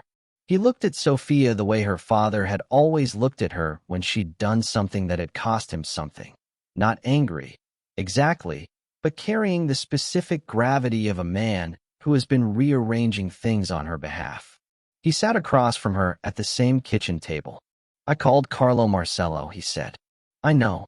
Thank you. It was not a comfortable conversation. I know. He stopped. Carlo was actually quite decent about it, in the end. Vincent is another matter. He looked at his hands. I've known Carlo a long time. We haven't been close, but I've known him. He looked up. He asked me if I knew you were at the Vitelli house. What did you say? I said I knew you were safe, and that was enough. A pause. Which was true. Sophia looked at her father. He was a man who had, she thought, made a mistake about her. The mistake of treating her as an extension of his own ambitions rather than a person with her own, and who was, in his way, trying to correct it without being able to fully say so. Dad, she said. The Politecnico. The program in architecture. I know, he said. Your mother told me. He was quiet. I remember when you deferred it the first time. He stopped. I didn't push you to defer it. I want you to know that. You didn't push me to take it either, she said. Not with accusation, just with honesty. He absorbed this. He was quiet for a long moment. Your grandmother drew buildings, he said. You told me. I never told you that when she died, we found 15 notebooks of them. He looked at his hands. 14 of them were Palermo. Palermo before the war, in the 30s, buildings that don't exist anymore. She drew them from memory. His voice had changed, quieter, with something underneath it. I kept them. They're in the attic. He looked up at her. When you come back from Milan, I want to show them to you. Sophia felt something move through her that she couldn't name precisely. Something like reconciliation, which is not the same as resolution, but is a beginning of it. I'll come back, she said. I promise. And Vitelli, her father said, I'm not going to pretend I'm comfortable with it. You don't have to be comfortable with it, she said. You just have to let it be my choice. He looked at her for a long moment. Like your grandmother, he said. She had that same. He shook his head. Yes. All right. Your choice. She was in the kitchen at 7 o'clock when she heard the front door. Dante had preceded him. She heard the specific rhythm of the house adjusting that meant Luca was home, the slight shifts in sound that 2 weeks had taught her to recognize. She finished chopping the onion she was chopping, which was a task Rosa had assigned her, and which she was taking very seriously as a way of not thinking too hard about what had happened in the Marcello house. He came into the kitchen, and she looked up. He looked the same, but slightly different. Less armored. As though something had been resolved, at least provisionally, and the specific tension that had lived in his shoulders for the past 3 days had gone somewhere else. How did it go, she said. Reasonably well. He sat at the island. Carlo is a more reasonable man than the situation had made him appear. The Marco Ferrante dimension is mostly neutralized, for now. Your father's call helped considerably. He called you. She had not known about this. He called Carlo, Lucas said. But yes, he also left a message for me. A short one. A slight pause. He said he would be looking into my background and that I should expect a call from him in the near future. Sophia blinked. My father called you. Essentially. Something moved across Luca's face. He was civil. More than I expected. He's trying, Sophia said. She looked down at the onion. I want to see him. And my mother. This afternoon. I know. He looked at her. Dante told me. How was it? Hard. She considered. Good. He showed me. He told me about my grandmother. Notebooks of drawings she made, of buildings. She stopped. I didn't know about them. Luca was quiet. You're going to go to Milan, he said. Not a question. I have to. She looked at him. I've spent 3 years not going. I can't not go again. I know, he said. I know that. I'm not asking you not to go. Then what are you asking? He was quiet for a moment. He looked at his hands on the kitchen island. Those careful hands, still for once. I'm not good at this, he said. At what? He stopped. I've been alone for a long time. Not without people around me. But alone. In the way that matters. He looked up at her. I don't know how to do this. Whatever this is. Neither do I, she said honestly. I was about to marry someone I didn't love because I couldn't figure out how to want something for myself. We're both starting from unusual places, he said. Yes. She came around the island and stood in front of him. He was sitting at the counter, and she was standing, and for once she was taller than him, looking down at those gray-green eyes. Tell me what you want, she said. Not what's practical. What you want. A long, quiet moment. The kitchen. Rose's sauce simmering, the smell of onion, the sound of the city outside. You, he said. Here. When you come back from Milan. He held her gaze. And while you're there, I want to call you. I want to know what you're learning. What you're drawing. A pause. I want to come to Milan, and you can show me the city and argue with me about Calvino and Italian. Sophia felt her chest do something complicated. That's very specific, she said. I think carefully about what I want, he said. I've noticed. She cupped his face in her hands again. The gesture had become theirs, she thought. Their particular grammar. Milan is 2 months. The spring semester. I'd be back in May. I know. And then, we figure out what comes next. Yes. Together. Yes, he said. Together. She leaned down and kissed him, and he pulled her into him with an uncharacteristic lack of carefulness, something between relief and want. And she thought that this was, in fact, how it was supposed to feel. Not safe, exactly. Not the careful comfort she'd been sold. But real. Specific. His arms, this kitchen, the November city outside. Real. The Politecnico di Milano confirmed her place in the program the same week as the meeting at the Marcello house. Sophia read the email 3 times in the study, sitting in her spot on the settee, and then she put the laptop on the coffee table and sat with it for a moment before she heard herself making a sound that was not quite a laugh and not quite a cry, but was the specific release of something that has been held for a very long time. Luca was in the room when it happened. He looked up from the desk. Well, he said. She turned the laptop so he could see the screen. He read it. He looked at her. And then, for only the second time, he smiled the real smile. Not the slight almost smile that was his habitual concession to warmth, but a genuine, unguarded, complete smile that changed his face entirely and made him look like something she'd only seen glimpses of before, something that lived under all the layers of who and what he had to be. Sophia, he said. I know, she said, and covered her face with both hands, which were shaking slightly. I know. He came around the desk and sat beside her, and she leaned into him, and he put his arm around her with a naturalness that felt, she thought, like something they'd been doing for years instead of weeks.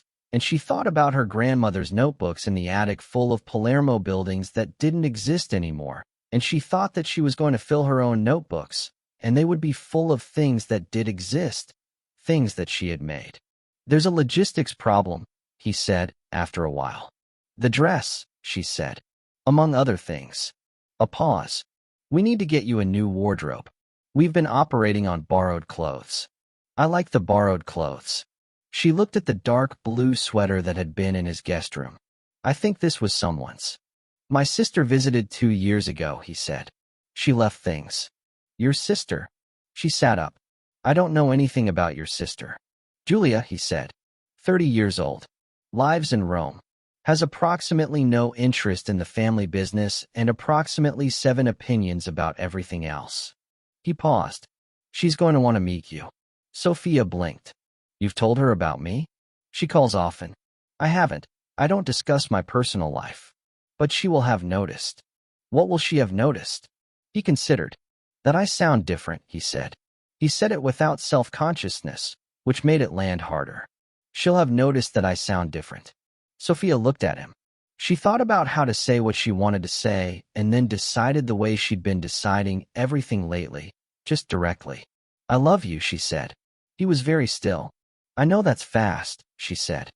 I know we've been.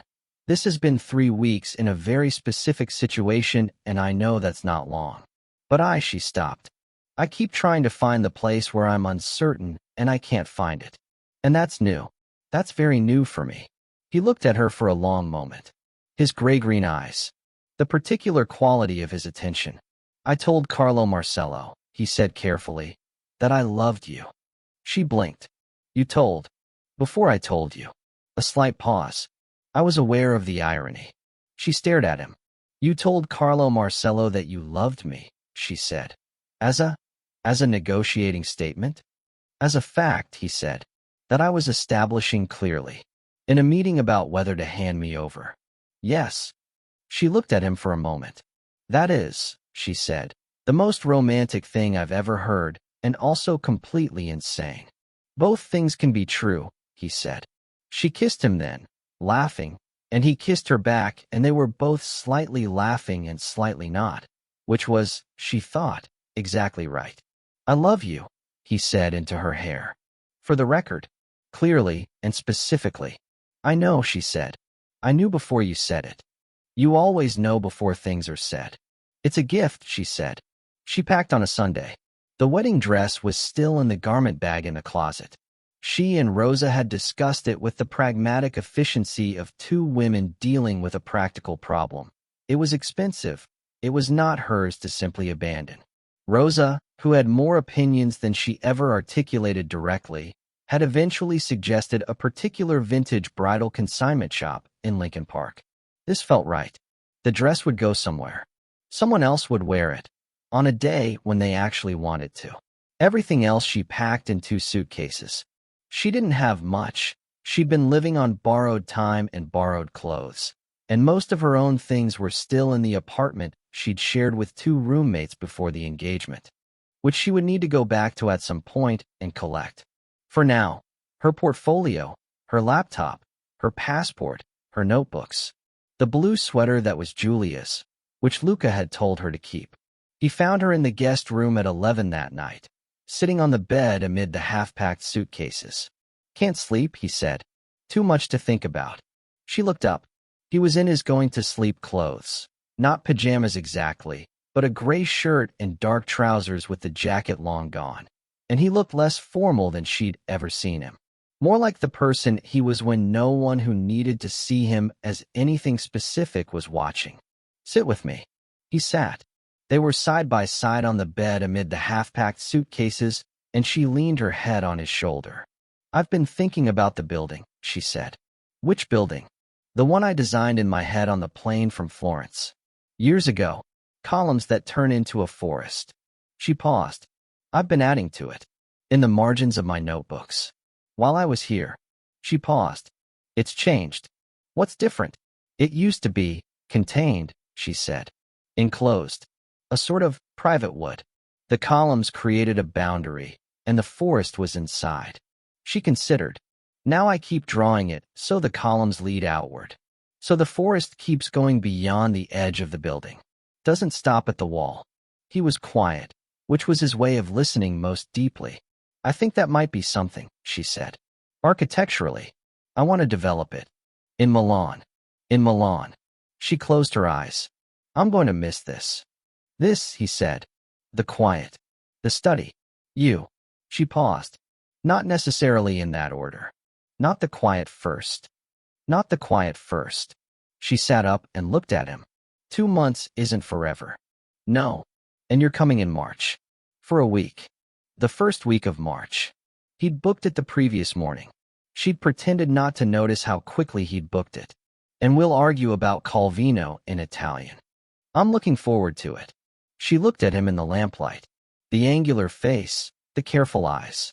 The man who had let a strange woman in a wedding dress sit in his restaurant, and had fed her soup and loaned her a settee, and argued with her about books, and, somehow, in the architecture of all these small specific things, had made her feel like herself. Like the version of herself she'd been trying to get back to for 3 years. Luca, she said. Sophia. Thank you. She said it simply. For opening the door. You pushed it open, he said. I just didn't close it. She thought this was not quite true. He had kept the door open, deliberately, at considerable cost, and she understood that and wanted him to know it.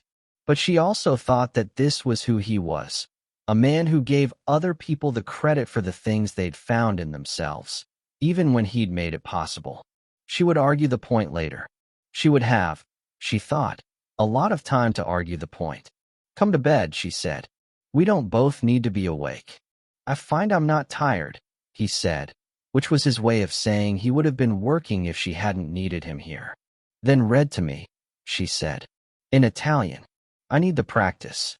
He reached for the novel on the bedside table, the Calvino, and opened it, and she lay down with her head on his shoulder, and he read, and the Italian came out of him in the particular cadence of someone for whom the language was native, not performed, and she listened and felt her own thoughts slow and quiet.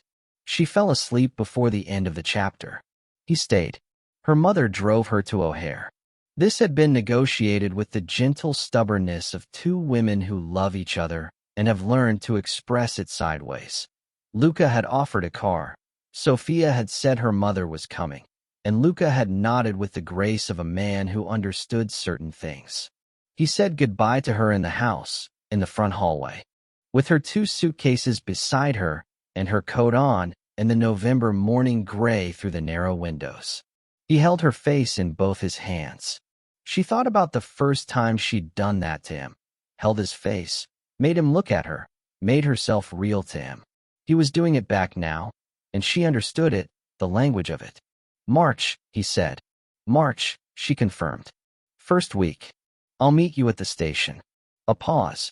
I'll argue with you about trains versus flying for approximately 45 minutes before you take the train. I'm not taking the train. You're taking the train, she said.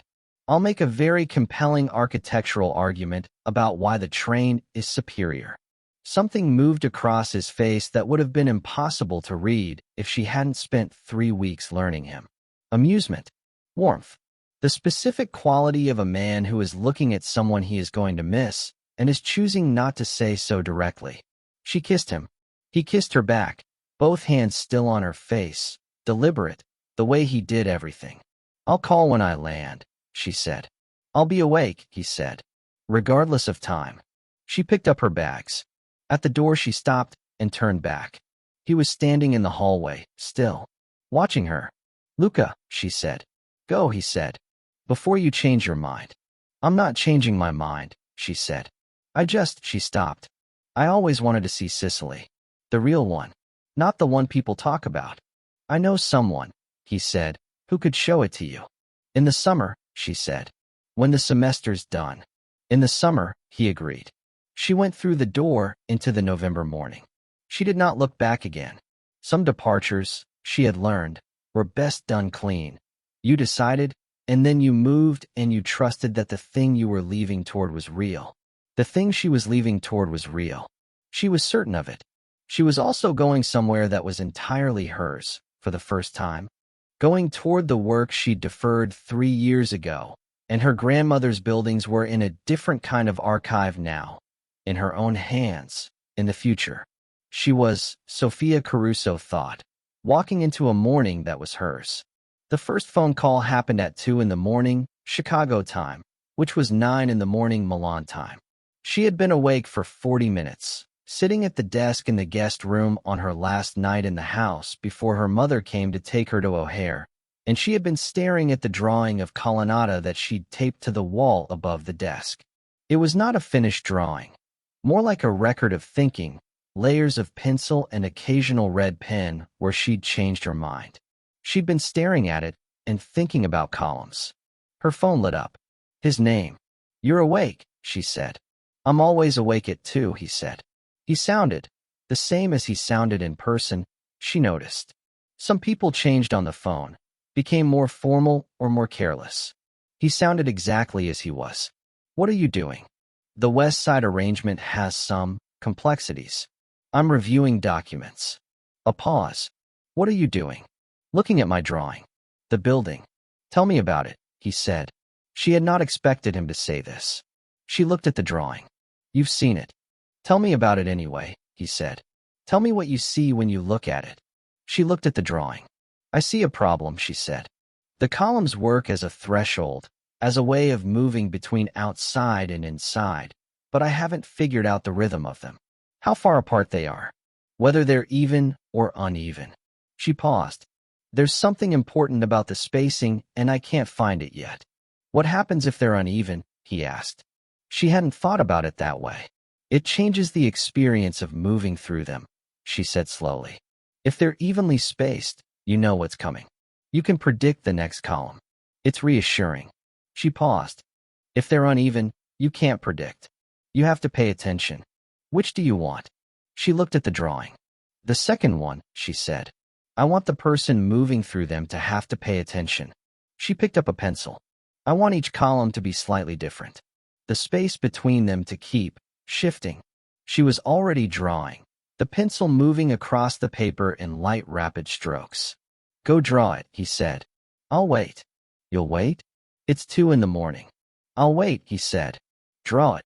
She drew for 15 minutes, the phone propped against the lamp, and he was quiet on the other end. She could hear the occasional sound of papers, and at the end of 15 minutes she looked at what she had and felt the thing that was. She was beginning to understand the specific feeling of having found something that works. Not satisfaction exactly, but more like recognition. I found it, she said. Tell me. The spacing follows a sequence, she said. Not random. There's a logic to it, but you can't see the logic until you're through. You only understand the pattern in retrospect. A pause. I know, she said. It's also about other things. He laughed. The brief, real laugh that she had started cataloging internally, keeping count of, because each one felt like a gift. Go to sleep, he said. Your flight is tomorrow. Your flight is tomorrow, she corrected. To visit me in March. In March, he said. Don't cancel. I won't cancel. Even if the West Side situation becomes complicated. Sophia. His voice was very even. I won't cancel. She believed him. That was the thing. She believed him without needing to check. Good night, Luca. Safe flight, he said. Call me when you land. It'll be the middle of the night for you. I know, he said. She hung up and looked at the new version of the column drawing. The uneven columns, the shifting spaces, the pattern that only revealed itself in retrospect. She pinned it over the old version. Then she went to bed and slept, for the first time in weeks, without effort. He did not email. He wrote letters. This surprised her when the first one arrived at the Milan apartment. A proper envelope, handwritten, addressed in the kind of script that spoke of actual handwriting lessons at some point. She'd called him immediately. You wrote me a letter, she said. Yes. A physical letter. On paper. Yes. Luca, it's the 21st century. I'm aware, he said. I find email unsatisfying for certain kinds of things. She read the letter. It was 2 pages, written in Italian with occasional English words that he switched to when, she thought, the Italian didn't have quite the right texture for what he meant. It was about Chicago in November becoming December, and about a conversation he'd had with Dante about the North Side operations that had made him think about something she'd said about architecture, about structures that outlive the people who built them. It was precise and thoughtful and nothing like what she would have expected from a man like him if she'd been going on external evidence, and everything like what she'd come to expect from him specifically. She wrote back. By hand. It seemed the right response.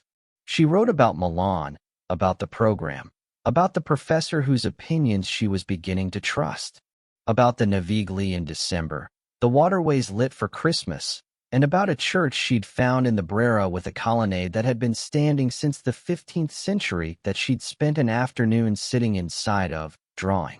She mentioned the drawing of colonnata, the uneven columns, the pattern only legible in retrospect. He wrote back, I think about patterns like that. The logic that's only visible from the other side of something. Most of the decisions that mattered in my life, I understood them properly only after. I'm trying, with some things, to understand them as they happen. It's harder. She read this 4 times. She was trying to understand things as they happened too. She was, for the first time, and it felt both new and necessary, living in the present tense of her own life. Not planning for someone else's future. Not managing her own smallness. Present. Here. Learning the language of this work that she deferred and finally arrived at. She wrote back, I think some things can only be understood in retrospect because they require the whole of themselves to be understood. A column, that's part of a sequence. You can't know what the sequence is doing until you've walked through it. Maybe that's not a failure of understanding, just the nature of those particular things. He wrote back, that's the kindest possible interpretation of being slow to understand things. I'm choosing to take it. She laughed for a long time over that letter. January in Milan was cold in the specific way of a northern Italian winter. Not the deep freeze of Chicago, but a damp, gray cold that settled into bones and that the Milanese addressed with an astounding quantity of espresso. She was at her desk in the apartment near the Navigli, not the corner apartment, which Luca had not yet told her about, that being a story for March. Working on the second major project of the semester, which required her to design a public space for a hypothetical site in Rome, when her phone rang, and it was not Luca's number, but a number she didn't recognize. An Italian number. She answered. Sophia Caruso? A woman's voice. Italian, quick, with the very slight edge of amusement of a woman who has decided, in advance, that she's going to enjoy this call. Yes. I'm Julia, the voice said. Julia Vitelli. My brother doesn't know I'm calling you. Sophia put down her pencil. He'll find out, the voice continued. He always finds out. But I wanted to talk to you before he had a chance to manage the introduction. He has a tendency to manage introductions. I've noticed, Sophia said. A delighted sound. You've noticed. Good. He needs someone who notices. A pause. He told me about you. Not much. He never says much, but enough. And I have a source. Dante, Sophia guessed. Dante. He's very loyal, but he respects women who ask direct questions. Sophia smiled. What do you want to know? Whether you're real? Julia said. Not unkindly. He's been different. Since October. I've been trying to figure out if it's sustainable or if it's the kind of thing that, she stopped. He's been hurt before, she said more carefully. Not romantically. In other ways. He carries a lot. I know, Sophia said. He's shown you the list, Julia said. This was not a question. He's told me about the list, Sophia said. Not the list itself. The people he's lost, Julia said. He showed me the list once. When we were both, it was after my mother. He needed to tell someone, and I was there. A pause. He doesn't tell people things like that. I know. So my question is, are you the kind of person who knows that and stays? Or the kind of person who knows that and eventually decides it's too heavy? Sophia thought about this. It was a serious question asked seriously and deserved the same treatment. I don't know yet, she said honestly. I know who I want to be. I know I'm not running from things the way I used to. A pause. And I know that the way you're describing, I don't find it a reason to leave. I find it a reason to learn how to carry things with him. A silence. Good answer, Julia said. He would have given you the qualified version of that answer. The one where he acknowledges the uncertainty because he's constitutionally unable to overclaim. You gave me the version with the feeling in it. I'm working on not hiding the feeling, Sophia said. He's working on the same thing, Julia said. You can tell him I called. Tell him I approve. He'll pretend to be annoyed, but the approval matters to him. Whether he says so or not. A pause. Come to Rome when your semester's done. I'll show you the city. I'd like that, Sophia said. Bene. A smile in the voice. And Sophia? He's going to buy you something. Something large and significant. It's how he says things he doesn't yet know how to say directly. Accept it without making it difficult. She stopped. Never mind. He already did it, Julius said, with satisfaction. Perfect. Welcome to the family. She hung up. Sophia sat for a moment with the phone in her hand, looking at the drawing spread across her desk, the public space in Rome, not yet resolved, needing more light. She picked up her pencil. She added a colonnade to the Rome design, without quite deciding to. An opening. An invitation. She thought it was probably the right thing. February sent her a difficult week. It began with the project in Rome being returned with a note from the professor that was kind but precise in its diagnosis. The colonnade was technically accomplished but emotionally safe. You know the solution before you start, the professor had written in Italian. Where's the problem? She stared at this for a long time. She called Luca that evening. She said, I already know the answer, Sophia said. She was on the bed in the apartment, the drawing propped against the wall. That I'm solving a problem I've invented because I know how to solve it. Is she right? Luca said. I think so, Sophia admitted. The colonnade it's a solution I'm comfortable with. I keep reaching for it because I know what it does. A pause. She wants me to find a problem I don't know how to solve. And I don't know what that is yet. She looked at the ceiling. I've been playing it safe. I left a wedding and moved to Milan, and I'm still playing it safe. In the work. A silence. She could hear him thinking. What are you afraid of, he said. That's the professor's question. It's usually the right question. She stared at the ceiling. The 4-meter ceilings of the borrowed apartment, someone else's life. I'm afraid of making something that fails on its own terms, she said. Not something that's technically wrong. Something that reaches for something and can't get there. She paused. A building that tries to be more than it is. As opposed to a building that doesn't try. As opposed to a building that doesn't try, she agreed. Which is safer. Yes. He was quiet. She heard him, somewhere on the north side of Chicago, breathing, and she was aware of the specific texture of knowing someone well enough to hear their thinking and the quality of their silence. I had a conversation with my father once, he said. I was 19. He was explaining to me why we did things a certain way, and I asked him why we didn't try another way, a way I thought was better. And he said, a pause. He said, what you're suggesting might be better. But if it fails completely. The way we do it is not optimal, but it doesn't fail completely. And I thought about that for years afterward. Which side were you on? She asked. I was on his side for a long time, Lucas said. I'm less sure now. A pause.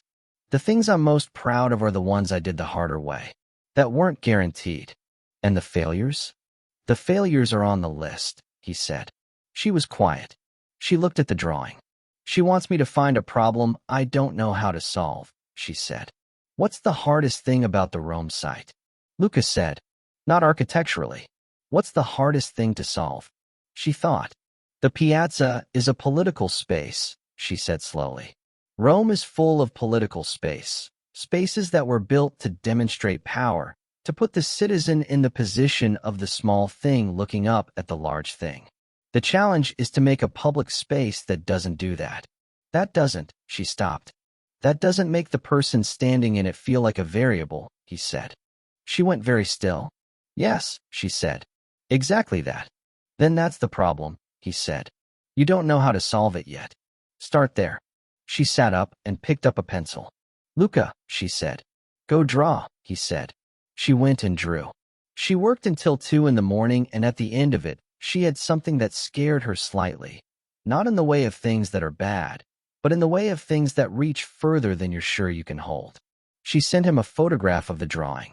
At 2:15 a.m., Chicago time, approximately 9 p.m., his message arrived. This is the one. She sat with that for a long time. Then she put the drawing on the wall and went to sleep.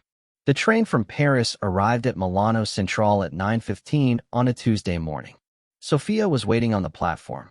She had her hair down, which he'd only seen it a few times, and she was wearing a coat the color of dark red wine that she'd bought in the Brera district.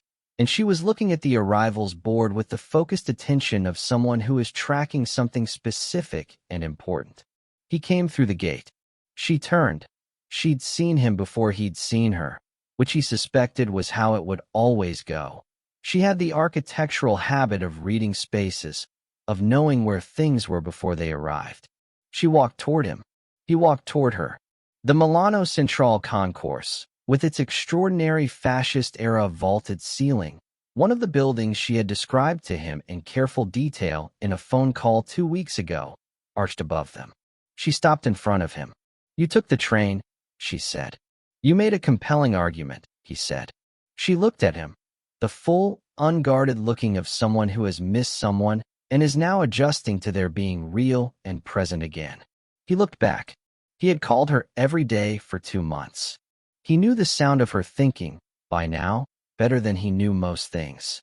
She was, he thought, looking at her in the wine-red coat in the extraordinary station, the most specific and irreplaceable person he'd ever met. "Well," she said. "Well," he said. "I have a building to show you," she said. "I've been working on it. The one with the columns and the forest. It's mostly in my head, but I've been drawing it, and I think—" She stopped. "I think it might be something real." "Show me," he said. She took his hand. Her fingers were paint-stained at the tips, which they sometimes were now. She was experimenting with materials, she'd explained in a call, mixing media in her sketches in a way the program apparently encouraged, and that made her sound, when she talked about it, like someone running. "There's a coffee place first," she said. "You need coffee before I subject you to architecture." "I need espresso," he said. "Whatever they call coffee here." "Don't be a snob," she said, already pulling him toward the exit. "The coffee is excellent. The coffee in Chicago is also excellent, but this is better, and you know it." "I don't know it." "You will," she said. "In about 10 minutes." She was walking fast, pulling him into the morning light of a March Milan. The city opening around them, pale winter sun on limestone, scaffolding on a facade across the piazza where someone was restoring something, the smell of exhaust and coffee and cold stone. He was, Luca Vitelli thought, watching her navigate the piazza with the focused energy of a woman who knows exactly where she's going, in an entirely unfamiliar situation. He had arranged things for the week, meetings pushed, decisions delegated, Dante holding the North Side operation with competent authority. He had taken the train from Paris because she had argued for it. He was standing in Milan in the pale morning light because she was here. He was, for the first time in years, somewhere that was not a room he controlled, handling a situation he hadn't planned, entirely at ease. She glanced back over her shoulder. "Are you going to keep standing there?" "I was looking at the building," he said. "The one behind you. The cornices." She turned to look. He watched her look. The specific quality of it, the architectural reading, the way she tilted her head slightly, and her eyes moved in the particular pattern of a person who sees structure. 1880s, she said. "See the ironwork on the balconies? That's the—" "Wait, you're looking at me." "I'm looking at both things," he said. She turned back to him. Her expression was open, which she'd become, over 2 months, more and more. She'd been growing into something out here. He could hear it in her voice, and he could see it now, in person, a quality of unfurling, of a person becoming more of herself. "Come on," she said, her hand still in his. "The coffee is going to get cold." "Lead," he said. She led. He followed her into the March morning, into the city that was hers, toward the coffee and the building and all of it, the long, complicated, luminous future of 2 people who had found each other by accident and had chosen each other on purpose. The building she designed was called Colonnata, the word for a colonnade. It was entered through a row of columns the color of pale limestone that opened, as you moved through them, into a central atrium where the light came from above through a glass ceiling that had been designed to shift through the day. Along the inner walls, living plants, growing up wire structures that mimicked the columns. Trees, eventually. The forest going on. She explained it to him over coffee, and then over dinner that night, and then at a table in the apartment she was renting near the Navigli, spreading out her drawings across the kitchen table while he looked at each one with the focused attention that was, she thought, the most consistent thing about him. He made her feel, when she talked about the work, like the work was worth talking about.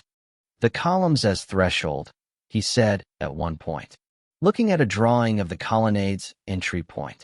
The idea that you pass through something before you arrive. Yes. She looked at the drawing. Architecture is always doing that, at its best. It's always proposing a way of moving through the world. And this proposes that the outside and inside aren't opposites, she said. That you can design a space where the line between them is porous. He looked at her. She looked at him. The kitchen table with its spread of drawings, the navigli sound of water and voices outside, March rain beginning on the windows. Like most good ideas, he said, it's also about other things. Like most good buildings, she said, it's about everything at once. She had submitted Colonnata to her studio professor the previous week. The professor, a Milanese woman of 60 who had spent 3 decades polishing the rough edges off ambitious students, had looked at the drawings for a long time and then looked at Sophia and said, in Italian, questo è qualcosa. This is something. She had called Luca that night, not quite able to say it. Just, she said it's something. And he had said, without hesitation, I know. I told you. On Friday of that week, they went to dinner at a restaurant in the Brera district that Sophia had been to twice and wanted to show him because the restaurant occupied a converted 16th century stable and she wanted to watch him notice the ceiling. He noticed the ceiling before he sat down. She felt the specific satisfaction of this. They ate. They talked. He told her about the situation on the north side. Handled, mostly. Marco Ferrante had recalibrated. The Marcello Accord was holding. Dante had done well in his absence. She told him about the program, about the other students, about the professor's comment about Colonnata. At some point over the wine he said, I bought something. She looked at him. Near Palazzo Venezia, he said. There's a building. 1920s. It needs substantial work. She went very still. Luca. It has 3 floors above a commercial space, he said, evenly. The upper floors are residential. They've been empty for 8 years. You bought a building in Milan. I have business interests in Milan, he said. It's a reasonable investment. She looked at him.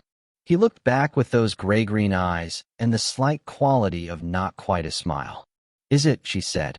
It also, he said, has a corner apartment on the 3rd floor with a view of the piazza and a kitchen that needs complete renovation and ceilings that are 4 meters high. Sophia was quiet for a long moment. That's not an investment, she said. It's primarily an investment, he said. Luca. The corner apartment, he said carefully, would be available at the end of the academic year. If someone wanted to continue their studies here. For an additional semester. Or 2. She looked at him across the table in the converted stable with the extraordinary ceiling. You bought me a building, she said. I bought a building in a city where I have business interests, which happened to have a corner apartment that I thought might. You bought me a building. I bought a building, he said. And then, with the precise admission of a man who does not deal in unnecessary pretense, that has your apartment in it. Sophia looked at him for a long moment. She thought about the colonnade, the porous line between inside and outside. She thought about the woman in red heels she'd watched from the bridal suite window, moving fast and alone and purposeful. She thought about her grandmother's notebooks in the Evanston attic, 15 notebooks full of buildings that didn't exist anymore. She thought about sitting in a private room in a restaurant on Michigan Avenue, cold and barefoot and with nowhere to go, and a man bringing her soup. Can I see it? She said. Tomorrow morning, he said. What's the ceiling like? 4 meters, he said. As I said.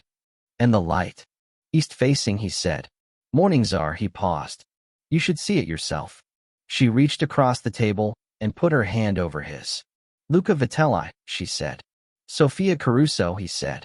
You are, she said, the most deliberate person I have ever met. I try to be, he said. I mean it as a compliment. I know, he said. I know you do. The restaurant. The March evening. The extraordinary ceiling of a 16th-century stable, which she had looked at 3 times already and would look at again before they left, because she was an architect, and that was what she did, and also because it was genuinely remarkable. She thought about the word deliberate, the way it meant both careful and intentional, the way it contained both slowness and purpose, the way it described a kind of attention that did not hurry but did not stop. She thought that was, possibly, the architecture of love. Not the arrival, the building. The slow, careful, purposeful building. They walked back to her apartment in the March rain, unhurried, his hand in hers. Above them, the city. Ahead of them, the morning. And the morning after that, and all the mornings that were, building. Una casa è un destino. A house is a destiny.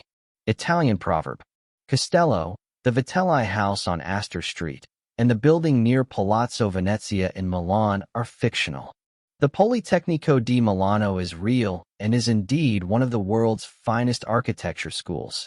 Corleone is a real town in Sicily, and its association with a certain cinematic mythology has somewhat overshadowed the fact that it is also simply a town. The Calvino novel referenced, If on a Winter's Night a Traveler, is real and worth arguing about.